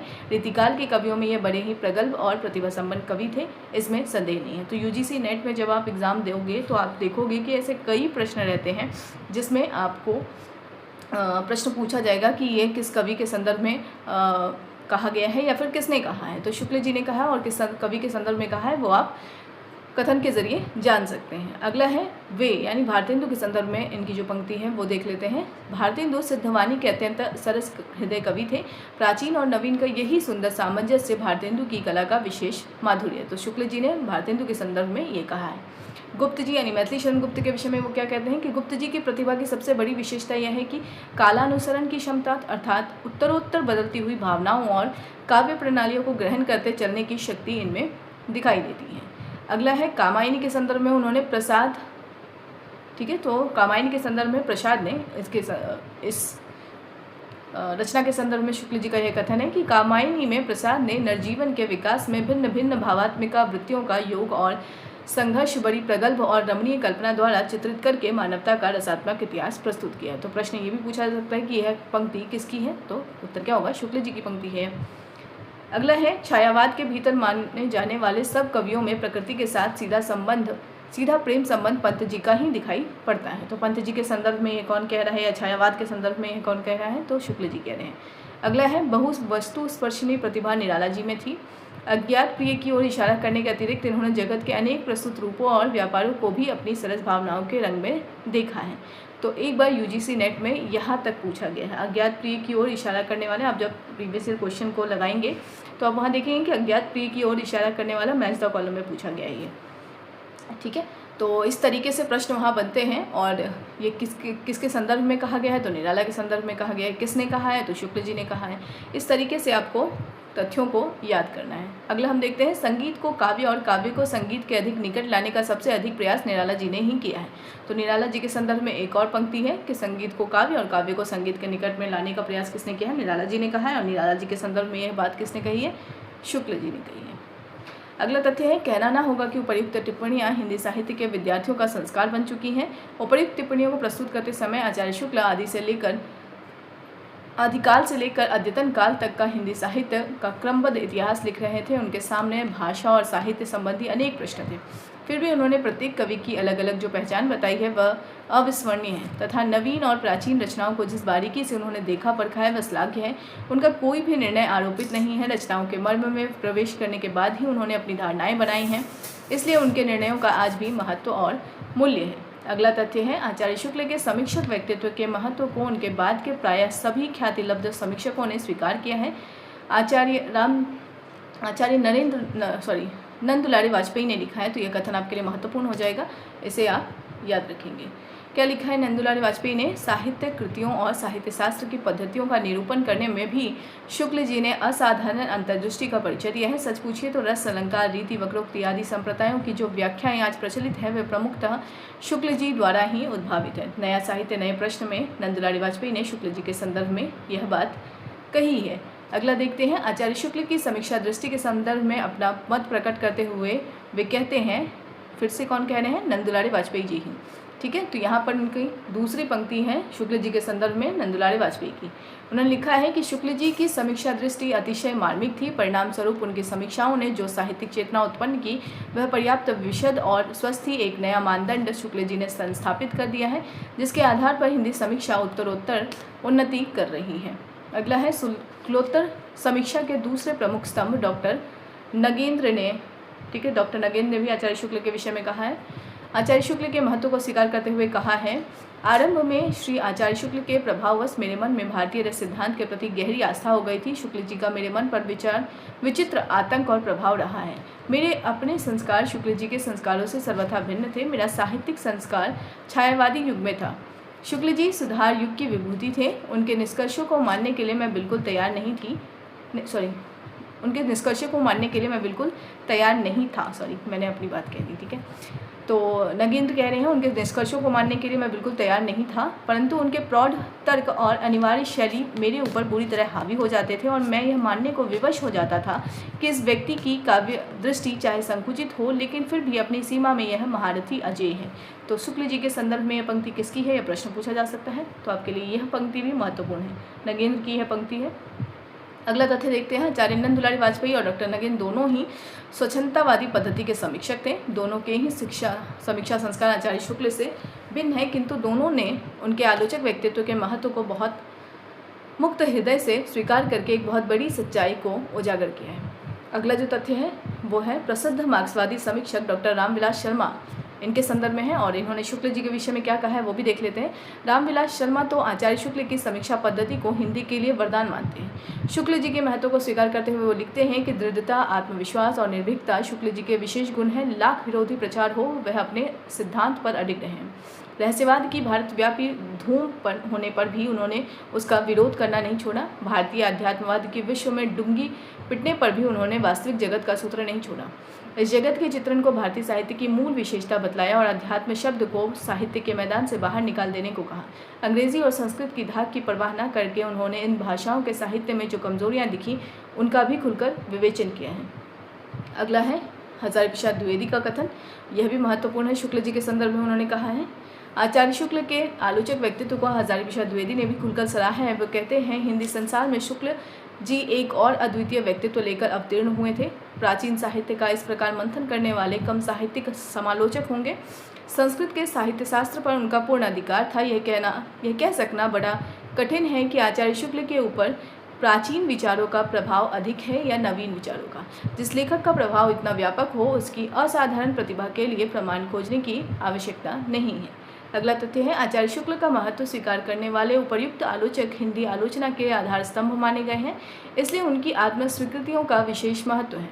उनकी स्वीकृतियाँ इस बात का प्रमाण है कि आचार्य शुक्ल ने अपने बाद की पीढ़ी को बहुत दूर तक प्रभावित किया है। महत्वपूर्ण बात यह है कि आज भी उनका महत्व और प्रभाव कम नहीं हुआ है। अगला जो तथ्य है वो नामवर सिंह के संदर्भ में है। रस के प्रतिमान की प्रसंगानुकूलता की चर्चा करते हुए डॉक्टर नामवर सिंह ने शब्द शक्ति विवेचन के क्रम में आचार्य शुक्ल द्वारा प्रतिपादित अर्थमीमांसा के सिद्धांत को उल्लेखनीय माना है और नई कविता के संदर्भ में उसकी प्रासंगिकता स्वीकार की है। वे कहते हैं, एक व्यावहारिक समीक्षक के नाते आचार्य शुक्ल इस बात को भली भांति जानते थे कि काव्य में अर्थमीमांसा के द्वारा ही रस निरूपण किया जा सकता है और कविता की अर्थमीमांसा के बिना अनायास लक्ष्य अनुभूति के आधार पर कविता का मूल्यांकन करना मूल्यांकन नहीं बल्कि प्रभावविव्यंजक आलोचना का उपहासास्पद नमूना है। ठीक है, तो नामवर सिंह की यह पंक्ति भी आपके लिए महत्वपूर्ण हो जाती है शुक्ल जी के संदर्भ में। अगला है, नामवर सिंह के अतिरिक्त वर्तमान पीढ़ी के नए समीक्षकों ने विविध संदर्भों में आचार्य शुक्ल का उल्लेख करके उनकी प्रासंगिकता की पुष्टि की है। श्री अमृत राय ने सामूहिक भाव और साधारणीकरण के संबंध का विवेचन करते हुए, एक सेकेंड, अमृत राय की पंक्ति यहाँ नहीं दी गई है। ठीक है,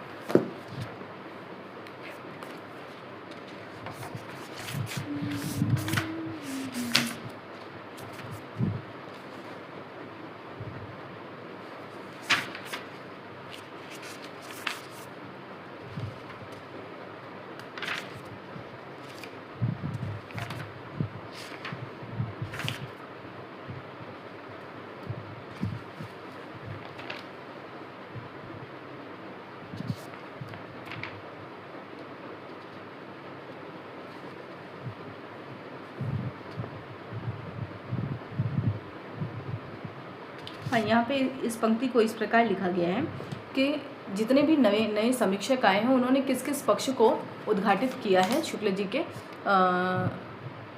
समीक्षा पद्धति को देखते हुए। ठीक है, तो यहाँ पे सिर्फ वो एक तरीके से कीवर्ड की तरह दिया गया है। ठीक है, जैसे अगर हम देखें तो मैंने इसे अलग अलग पॉइंट्स बना दिया है, लेकिन वो एक पूरा सेंटेंस फ्रेम हो रहा है। जैसे अगर हम यहाँ देखें तो श्री अमृत राय ने सामूहिक भाव और साधारणीकरण के संबंध को लेकर यहाँ पे बात की है और शुक्ल जी की इस विशेषता को अमृत राय ने रेखांकित किया है। उसी तरीके से डॉक्टर रविन्द्रनाथ श्रीवास्तव ने साहित्य शैली विज्ञान विषयक अपनी लेखमाला की दूसरी किस्त में संसर्गगत काव्य संसार की चर्चा करते हुए, यानी शुक्ल की संसर्गगत काव्य संसार की चर्चा करते हुए उस पक्ष को उद्घाटित किया है। वहीं मैनेजर पांडे की अगर हम बात करें तो मैनेजर पांडे ने साहित्य रचना के संदर्भ में अनुभूति और सहानुभूति के महत्व पर विचार करते हुए अपनी बात रखी है। डॉक्टर केदारनाथ सिंह ने हिंदी आलोचना में बिंब सिद्धांत के विकास की चर्चा करते हुए शुक्ल की जो आलोचना पद्धति या समीक्षा पद्धति है उसका विवेचन किया है। वहीं अगर हम डॉक्टर राममूर्ति त्रिपाठी की बात करें, राममूर्ति त्रिपाठी ने भारतीय काव्य सिद्धांतों के प्रतिमानों की नई संभावनाओं में संचार पर विचार करते हुए शुक्ल जी की समीक्षा पद्धति को रेखांकित किया है। राम स्वरूप चतुर्वेदी की अगर हम बात करें तो इन्होंने आलोचना की भाषा के वैशिष्ट्य को विश्लेषण करते हुए फिर उसी तरीके से शुक्ल जी की समीक्षा को विवेचित किया है। डॉक्टर शिव कुमार मिश्र ने यथार्थवाद के स्वरूप का विवेचन करते हुए उनके महत्व को रेखांकित किया है, शुक्ल के समीक्षा पद्धति के महत्व को। अगला जो है वो डॉक्टर रघुवंश ने रस सिद्धांत और आधुनिक मनोविज्ञान के संबंध में विचार करते हुए और रमेश चंद्र शाह ने छायावाद की प्रासंगिकता का विवेचन करते हुए आचार्य शुक्ल का सम्मानपूर्वक स्मरण किया है। ठीक है, ये जो पंक्ति है ये इस पूरे अब तक को जितना हमने अभी देखा, जितने भी राइटर थे उन्होंने अपने अपने कोर पक्ष को, यानी कि वो अपने मत को लेकर चल रहे हैं और उसके साथ वो शुक्ल जी को याद कर रहे हैं, ठीक है। शुक्ल जी की समीक्षा पद्धति को उद्घाटित कर रहे हैं, उसको विवेचित कर रहे हैं, ठीक है, अपने मत को साथ लेकर, ठीक है।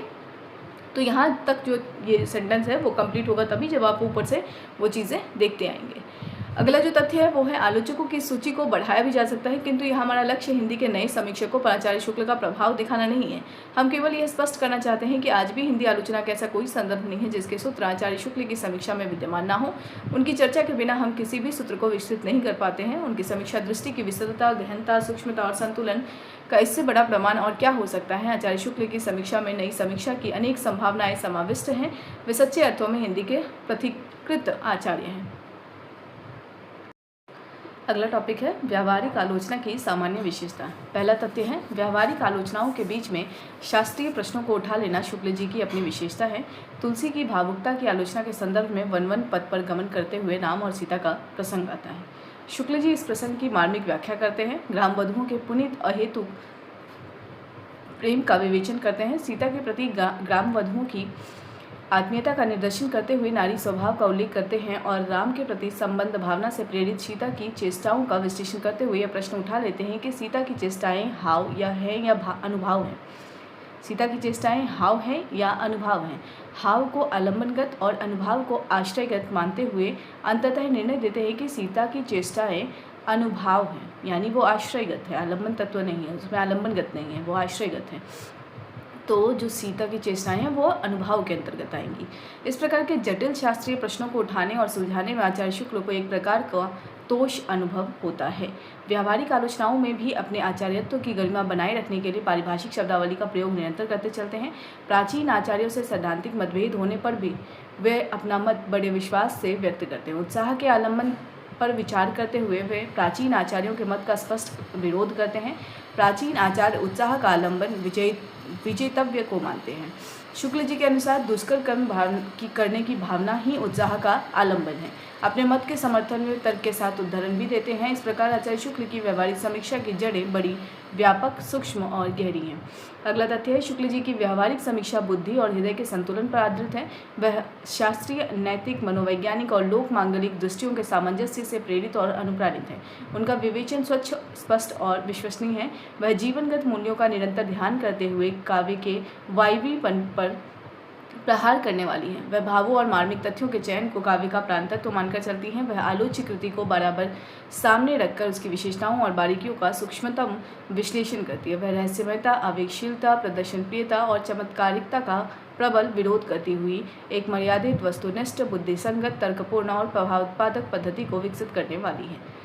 अगला तथ्य है, अगला शीर्षक है शुक्ल जी और पाश्चात्य समीक्षक। आचार्य शुक्ल ने पाश्चात्य समीक्षा सिद्धांतों की परीक्षा निजी विवेक एवं भारतीय रसवाद की कसौटी पर कसकर की है। उन्होंने मुख्यतः 3 पाश्चात्य समीक्षकों का खुलकर विरोध किया था, ब्रैडले, क्रोचे और डंटन। ठीक है, यहाँ पे विरोध की बात हो रही है, समर्थन या उनका प्रभाव नहीं ग्रहण किया है, उनका विरोध किया है उन्होंने।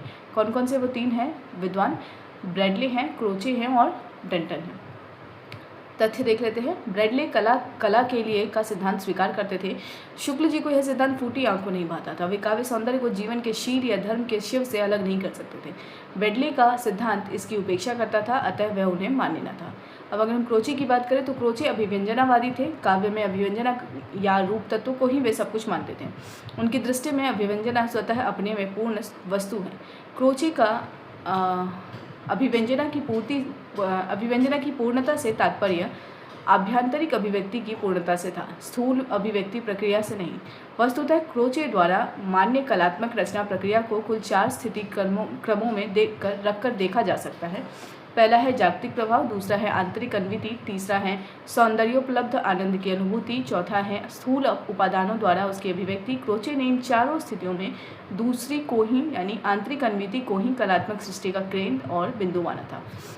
अंग्रेजी में देखना चाहे तो वो भी देख सकते हैं। क्रोचे का जो मूल पुस्तक है उसमें यह लिखा है, intelligence is the ability to undertake activities that are characterised by difficulty, complexity, abstractness, economy adaptiveness to a goal, social value, and the emergence of originals, and to maintain such activities under conditions that demand a concentration of energy and a resistance to emotional forces. Shukla ji को यह मान्य न था। वे तो तुलसी के भनीति भदेश वस्तु भली बरनी के सिद्धांत को मानने वाले थे। अभिव्यंजना को साध्य मान लेने से काव्य के जीवन से पृथक हो जाने की भी शुक्ल जी को आशंका थी। फलस्वरूप उन्होंने क्रोचे का विरोध किया। अगले जो थे वो डंटन हैं। डंटन साहब ने व्यक्ति वैचित्रवाद को उत्कृष्ट काव्य के लिए आवश्यक माना था। यह सिद्धांत शुक्ल जी के साधारणीकरण की मान्यता का विरोधी था। अतः शुक्ल जी ने इसका विरोध किया और कहा कि इसे स्वीकार करने पर काव्य नकली हृदयों का कारखाना बन जाएगा। पाश्चात्य आलोचकों में आई रिचर्ड्स शुक्ल जी के प्रिय समीक्षकों में थे। शुक्ल जी को रिचर्ड्स के रूप में अपने सिद्धांतों का प्रबल समर्थक दिखलाई पड़ता था। वस्तुतः दोनों महान आलोचकों की बहुत सी मान्यताएं एक सी हैं। रिचर्ड्स ने डोडले के कलावादी दृष्टिकोण का विरोध किया था। वे काव्य कला को जीवन से पृथक अपने में पूर्ण नहीं मानते थे। शुक्ल जी भी काव्यगत मूल्यों की उच्चता जीवन की मर्यादा में ही देखते थे। अगला है, शुक्ल जी और रिचर्ड्स के सिद्धांतों में सूक्ष्म अंतर भी हैं। शुक्ल जी के सिद्धांत एक नैतिक एवं मर्यादावादी आलोचक के सिद्धांत है। रिचर्ड्स का चिंतन एवं निष्कर्ष एक विकासवादी वैज्ञानिक की बुद्धि का परिणाम है। रिचर्ड्स ने भावों के आंतरिक सामंजस्य पर बल दिया है, तो शुक्ल जी शेष सृष्टि के साथ भावों के सामंजस्य पर बल देते हैं। देखिए आचार्य रामचंद्र शुक्ल, आइए रिचर्ड्स और नगेंद्र का लेख। इस सूक्ष्म अंतर के होते हुए भी इसमें संदेह नहीं कि रिचर्ड्स की मान्यताएं उनको प्रिय थी। अगर हम देखें तो रिचर्ड्स जो थे वो शुक्ल जी की समीक्षकों में प्रमुख दिखाई देते हैं। अन्य पाश्चात्य समीक्षकों का शुक्ल जी ने उल्लेख किया है, जिनमें उनमें इमेजिज्म के प्रवर्तक श्री एफ.एस. फ्लिंट, अगर आप देखें तो यहाँ पे आप ये भी देख सकते हैं कि इमेजिज्म के जनक को किस रूप में जाना जाता है। यानी फ्लिंट को इमेजिज्म के जनक के रूप में जाना जाता है और ई कर्मिन्स को इम्प्रेशनिज्म के जनक के रूप में जाना जाता है और जे.ई. स्पिनगान को न्यू क्रिटिसिज्म के जनक के रूप में जाना जाता है। ठीक है, तो प्रश्न पूछा जाएगा तो ये भी आप यहाँ से जान सकते हैं। ठीक है, अगला है, आचार्य शुक्ल ने इन सभी की मान्यताओं को व्यक्तिवाद से संबंध माना है। उनके अनुसार इनमें कल्पना तत्व पर इतना अधिक बल दिया गया है कि भाव तत्व उपेक्षित हो गया है। वे मान्यताएं रस सिद्धांत को पुष्ट नहीं करती। शुक्ल जी ने इनमें इमेजिज्म का आंशिक समर्थन किया है। वे कहते हैं इनके यानी फ्लिंट के सिद्धांत में सत्य का बहुत कुछ आधार था, पर ये इसे बहुत दूर तक घसीट ले गए। ठीक है, रसमीमांसा में उन्होंने ये बात कही है। अगला तथ्य है, संवेदनावाद को आचार्य शुक्ल ने एक विलक्षण तमाशा माना है। द न्यू क्रिटिसिज्म के नायक जे.ई. स्पिनगान का उल्लेख शुक्ल जी ने प्रभावात्मक समीक्षा के संदर्भ में किया है। अगला है, आचार्य शुक्ल को भय था कि रुचि और प्रभाव को अधिक महत्व देने से एक प्रकार की स्वेच्छाचारिता बढ़ सकती है, इसलिए उन्होंने स्पिनगान की मान्यताओं को महत्व नहीं दिया। तात्पर्य यह कि पाश्चात्य समीक्षकों में शुक्ल जी श्री आई.ए. रिचर्ड्स को ही अपना आदर्श मानते हैं, अन्यों को उन्होंने अपनी आंशिक स्वीकृति दी है या विरोध किया है। अगला जो शीर्षक है वो है शुक्ल जी के निबंध। तथ्य देख लेते हैं। शुक्ल जी के निबंधों को दो कोटियों में रख सकते हैं, एक प्रारंभिक निबंध और दूसरा प्रौढ़ावस्था के निबंध। प्रारंभिक निबंधों में साहित्य है, भाषा की शक्ति है, उपन्यास है, भारतेंदु हरिश्चंद्र और हिंदी है तथा मित्रता है। ठीक है, ये सभी निबंध किनके हैं? शुक्ल जी के निबंध हैं और इन्हें प्रारंभिक निबंध के रूप में जाना जाता है। अब अगर हम देखें तो प्रौढ़ावस्था के निबंध को दो श्रेणी में रखा गया है, पहला मनोवैज्ञानिक और दूसरा समीक्षात्मक। समीक्षात्मक निबंधों के भी दो प्रकार हैं। समीक्षात्मक में सैद्धांतिक समीक्षा संबंधित है और एक व्यवहारिक समीक्षा संबंधित है। ठीक है, तो शुक्ल जी के निबंधों को दो पार्ट में बांटा गया है, एक प्रारंभिक और दूसरा प्रौढ़ा। प्रौढ़ा को भी दो में है, एक मनोवैज्ञानिक एक समीक्षा। और अगर हम समीक्षा की भी बात करें तो सैद्धांतिक और व्यवहारिक दो अंतर है।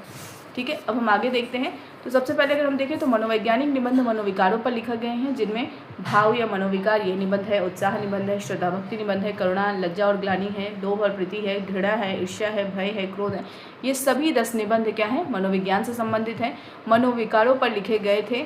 ये निबंध शुद्ध मनोवैज्ञानिक निबंध नहीं। ठीक है, अगर हम देखें तो मनोविकारों पर लिखे गए निबंध शुद्ध मनोवैज्ञानिक निबंध नहीं है, क्योंकि एक तो इनका प्रतिपादन मनोवैज्ञानिक आधार पर न होकर लोक दृष्टि से हुआ है, दूसरे ये सभी विषय काव्यशास्त्री सीमा में आने लगे हैं। भारतीय काव्यशास्त्र में इन सभी का वर्णन है। शुक्ल जी ने गहराई के साथ इनकी काव्यगत एवं जीवनगत स्थितियों पर विचार किया है। ये विचार प्रमुखतः एक मनोवैज्ञानिक के नहीं, एक मर्यादावादी साहित्यिक के हैं। ठीक है, तो देखा जाए तो ये निबंधों को हम मनोवैज्ञानिक निबंधों की श्रेणी में डाल सकते हैं, लेकिन मनोविकारों पर यह आश्रित नहीं है और इन सभी तत्वों को हम भारतीय काव्यशास्त्र के अंतर्गत पढ़ते हैं। और चूंकि वो भारतीय काव्यशास्त्र साहित्य का ही एक कह सकते हैं विषय के अंतर्गत आ जाता है, इसलिए हम इसे मनोविज्ञान से संबंधित ना मानकर साहित्य का ही एक अंग मानेंगे। अगला है यात्रा बुद्धि की। ठीक है, शीर्षक क्या है अगला? यात्रा बुद्धि की। पहला तथ्य क्या है? आचार्य शुक्ल के निबंधों की विशेषताएं चिंतामणि भाग 1 में संकेतित है। आचार्य शुक्ल ने लिखा है, इस पुस्तक में मेरी अंतरयात्रा में पड़ने वाले कुछ प्रदेश हैं। यात्रा के लिए निकलती रही है बुद्धि पर हृदय को भी साथ लेकर।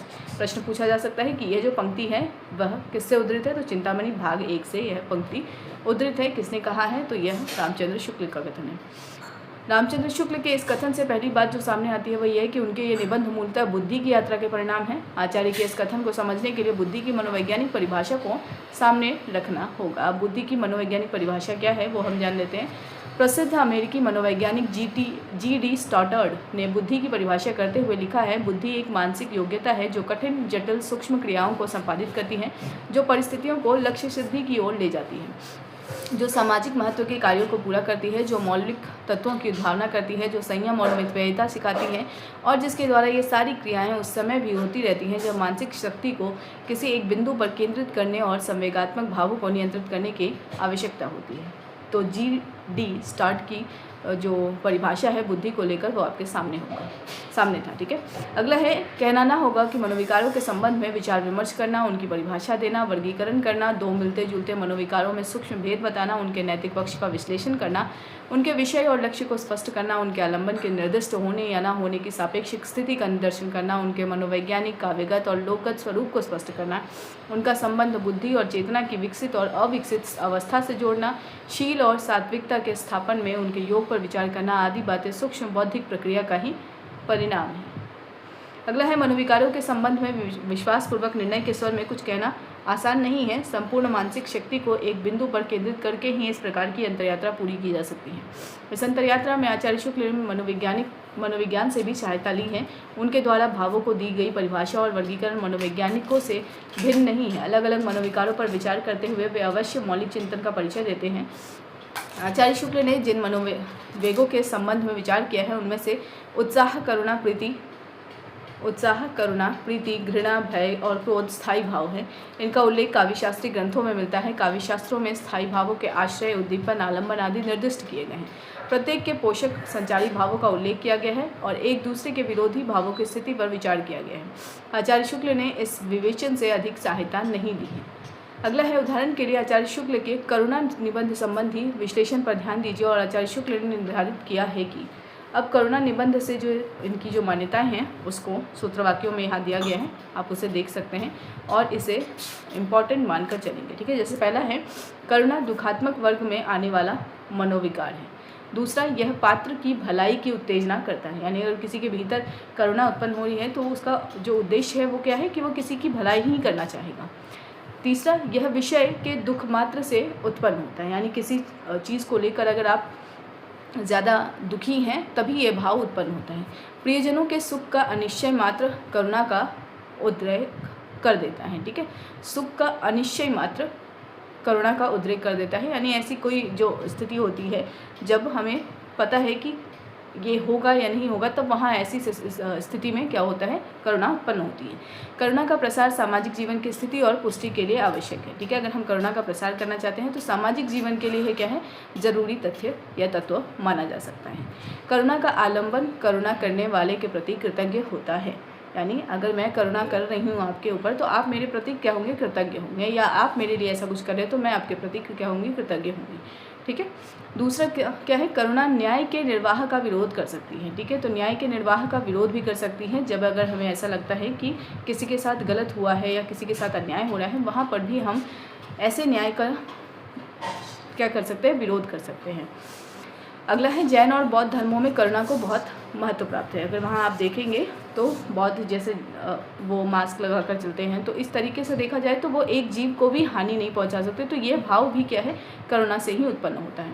करुणा शील और सात्विकता का संस्थापक भाव है। ठीक है, ये आपके शील और सात्विक विचारों को कहीं ना कहीं प्रदर्शित करता है या इसके केंद्र में वो भाव दिखाई देते हैं।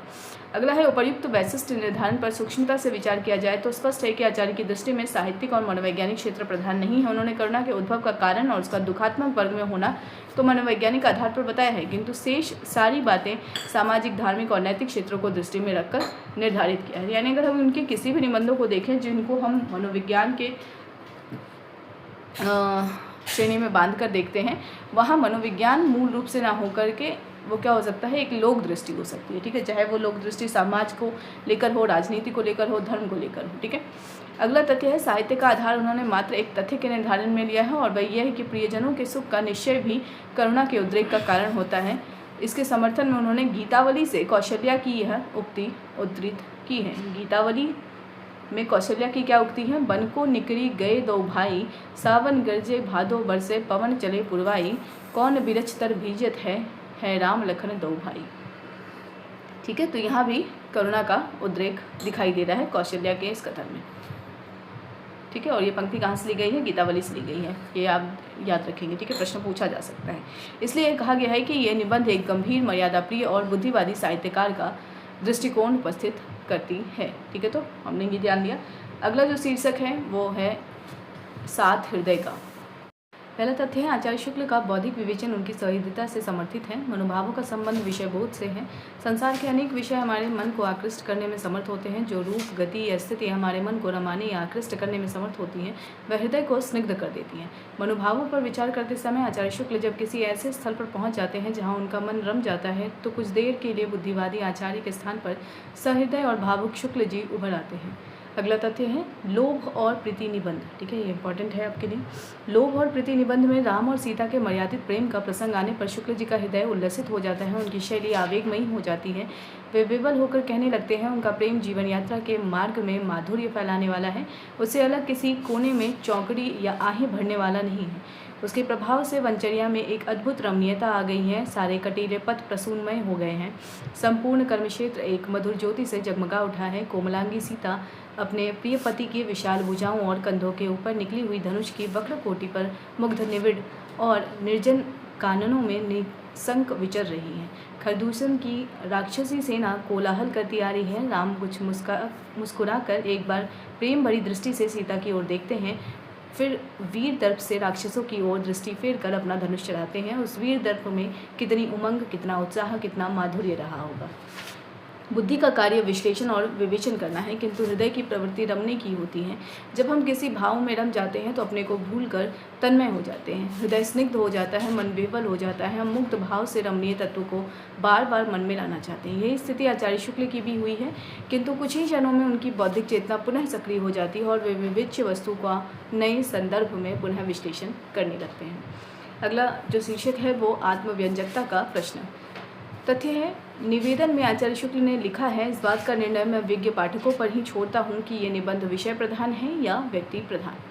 विषय प्रधान निबंधों में लेखक आद्योपांत विषय को सामने रखता है। उसका उद्देश्य विषय का विवेचन होता है, आत्म अभिव्यक्ति नहीं।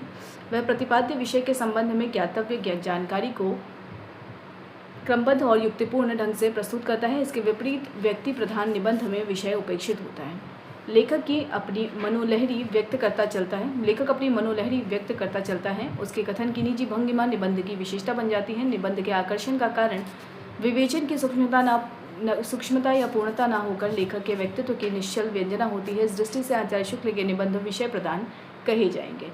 अगला तथ्य है आचार्य शुक्ल ने जिस विषय पर लेखनी उठाई है उसका सांगोपांग विवेचन किया है, अपने विचारों को उदाहरणों से पुष्ट किया है, तर्क से सिद्ध किया है और युक्ति से विश्वसनीय बनाया है। उनके निबंधों में विचार गुम्फन है, भावोच्छ्वसन नहीं है, किंतु इस संबंध में यह भी ध्यान रखना होगा कि इन निबंधों में उनके व्यक्तित्व की गंभीरता, उनका संयम, उनका पांडित्य, उनकी लोक मांगलिक दृष्टि, उनकी मनोवैज्ञानिक पैठ, उनकी सौंदर्य भावना, उनकी अमोघ व्यंग्य शक्ति, उनकी सहृदयता आदि अनेक व्यक्तित्व विधायक तत्वों की स्पष्ट झलक मिल जाती है। इसलिए यह निबंध व्यक्तिनिष्ठ भी हैं। अगला तथ्य आचार्य शुक्ल ने व्यक्तिनिष्ठता को इसी अर्थ में लिया है। निबंधों पर विचार करते हुए उन्होंने अपने इतिहास में लिखा है, व्यक्तिगत विशेषता का यह मतलब नहीं कि उनके प्रदर्शन के लिए विचारों की श्रृंखला रखी ना जाए या जानबूझकर जगह जगह से तोड़ दी जाए।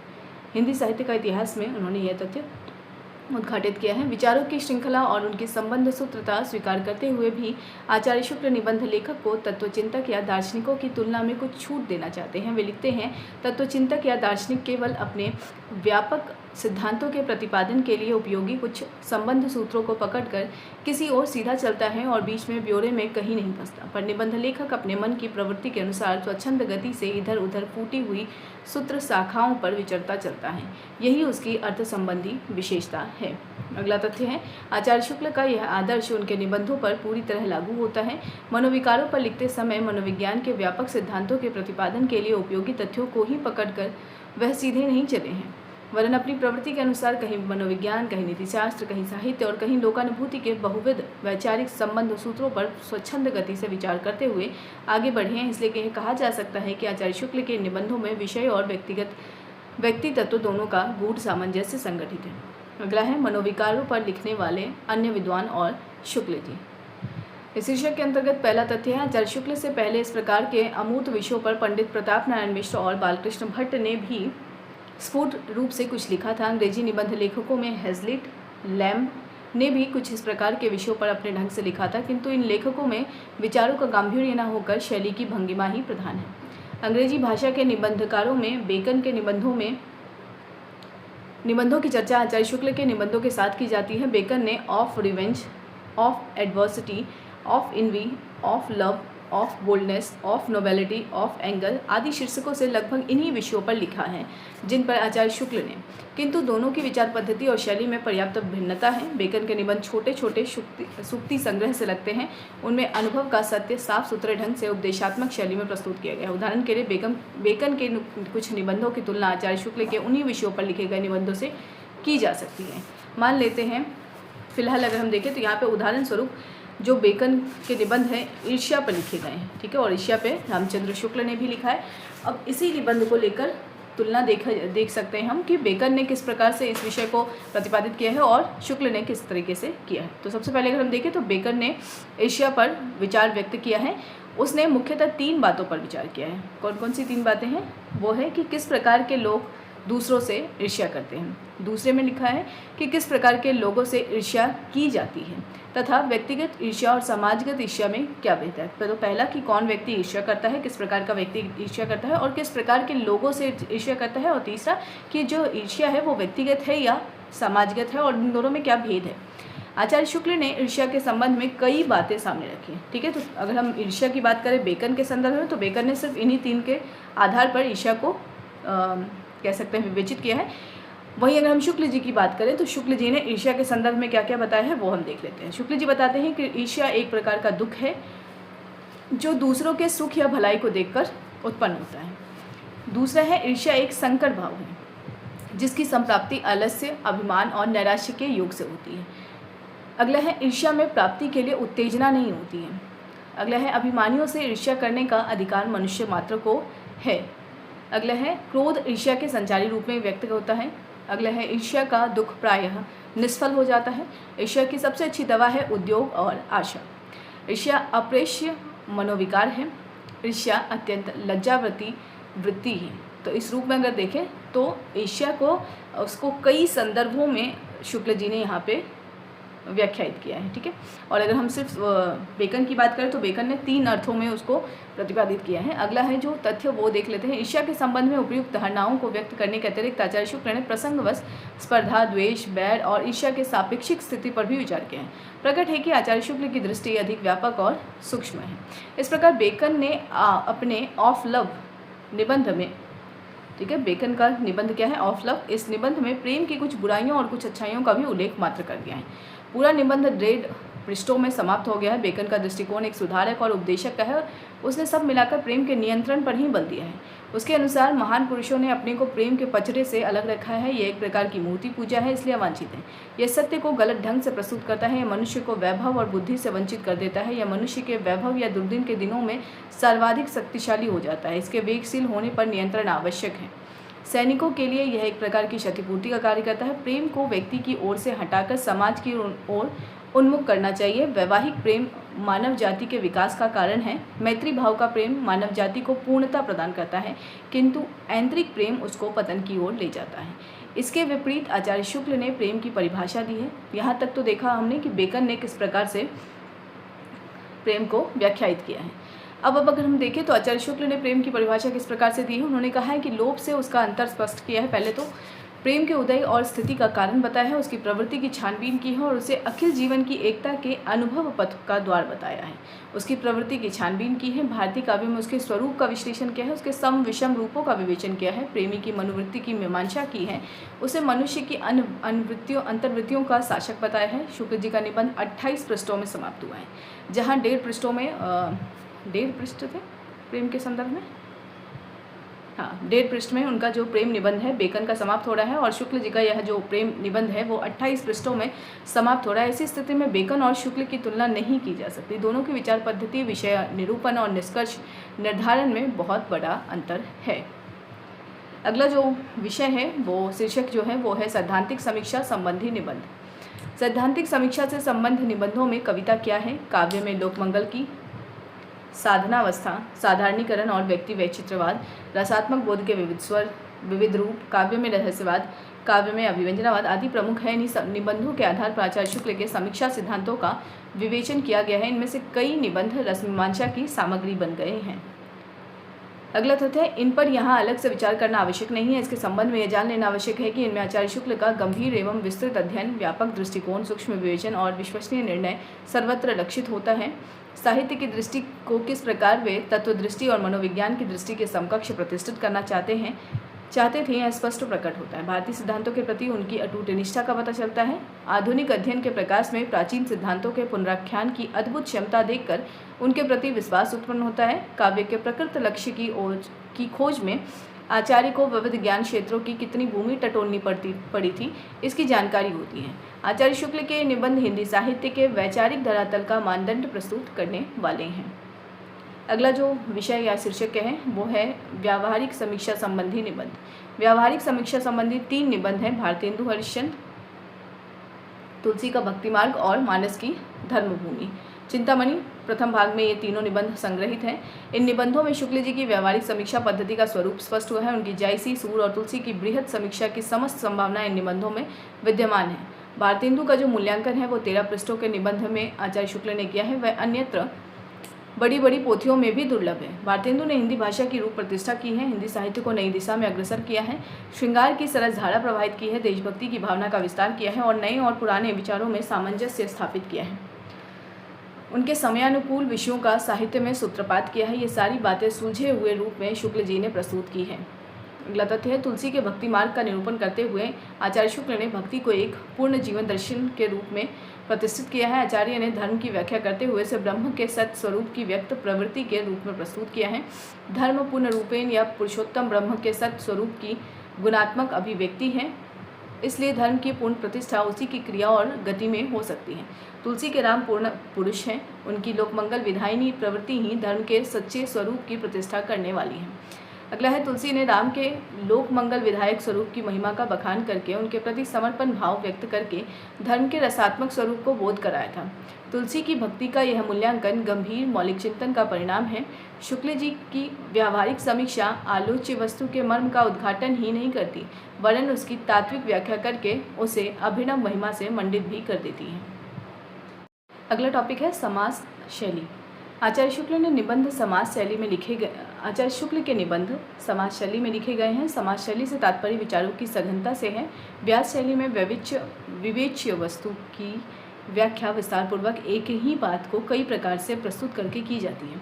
समाज शैली में विचार की परंपरा का ऐसा निगूढ़ गुम्फन होता है कि एक भी वाक्य अलग कर देने पर पूरा मंतव्य अर्थहीन हो जाता है। जिस प्रकार सामसिक पदरचना में पदों का संगठन ऐसे ढंग से किया जाता है कि पूरे वाक्य विन्यास में कसावट आ जाती है, उसी प्रकार विचारात्मक निबंधों में समाज शैली का प्रयोग करते हुए विचार सरणी में इतनी कसावट ला दी जाती है कि कहीं भी शिथिलता, आवृत्ति और अनावश्यक विस्तार नहीं आ पाता है। शुक्ल जी के निबंधों में समाज शैली का चरम निदर्शन हुआ है। अगला शीर्षक है परिभाषिकता।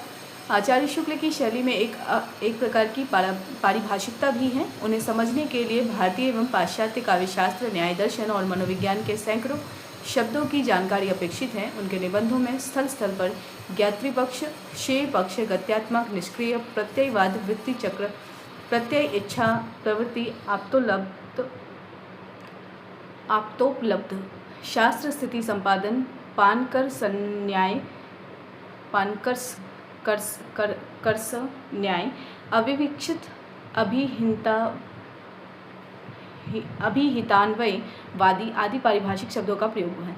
इसलिए उनके पूरे गद्य साहित्य में एक प्रकार की पारिभाषिकता आ गई है और वह सामान्य पाठक के लिए गम्य नहीं है। अगर हम देखें तो जैसे हमने प्रारंभ में भी एक पंक्ति पढ़ी थी कि शुक्ल जी जब अपनी समीक्षा प्रस्तुत करते हैं तो वहाँ पे कई पारिभाषिक शब्दावली का प्रयोग करते हुए चलते हैं। तो ये जो पारिभाषिक शब्द हैं उसी अर्थ में प्रयोग में आए हैं। भाषा शैली की अगर हम बात करें तो शुक्ल जी भाषा की अभिव्यंजना शक्ति के ही पारखी नहीं थे, वरन वे भाषा शास्त्री तथा भाषा वैज्ञानिक भी थे। जायसी की भाषा पर विचार करते समय वे अवधि की तुलनात्मक एवं वैज्ञानिक मीमांसा भी करते हैं। इसी प्रकार बुद्धचरित की भूमिका में काव्य भाषा पर विचार करते समय उनका भाषा वैज्ञानिक रूप भी सामने आता है। इस दृष्टि से शुक्ल जी का मूल्यांकन पृथक समीक्षा की अपेक्षा रखता है। यहाँ स्वयं शुक्ल जी की भाषा संबंधी विशेषताओं का ही उल्लेख किया जाएगा। वस्तुतः विचारों की गहराई तथा मनोवृत्तियों के सूक्ष्म विश्लेषण के कारण शुक्ल जी की भाषा तदाकार परिणत होकर बड़ी ही संयत, गंभीर तथा भावों और विचारों को मूर्त करने में समर्थ हुई हैं और उसमें निम्नलिखित विशेषताएं आ गई हैं। पहला है मूर्त विधायिनी शक्ति, दूसरा है संश्लिष्ट वर्णन की शक्ति, तीसरा है प्रभावात्मकता और सजीवता, चौथा है व्याख्यानात्मकता और पांचवा है इतिवृत्तात्मकता और छठा है व्यक्तित्व विधायिनी शक्ति। अगला तथ्य है मूर्त विधान करने के लिए शुक्ल जी ने प्रायः क्रियाओं की आवृत्ति का आधार लिया है। उदाहरण के लिए उनका निम्नलिखित वाक्य देखिए, यह शुक्ल जी का कथन है, आप ध्यान से देखें इसको।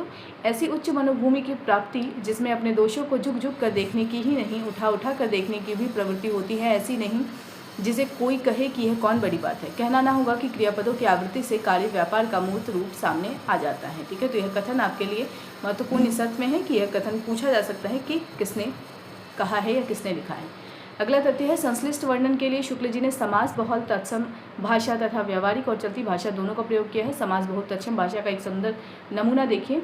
इसी प्रकार जो केवल मुक्ताभास, हिमबिंदु, मंडित, मरकताभ्र, शाद्वल जाल, अत्यंत विशाल गिरी शिखर से गिरते हुए जलप्रपात की गंभीर गर्त से उठी हुई सीकर निहारिका के बीच विविध वर्ण स्फुरन की विशालता, भव्यता और विचित्रता में ही अपने हृदय के लिए कुछ पाते हैं, वे तमाशबीन हैं, सच्चे भावुक या सहृदय नहीं।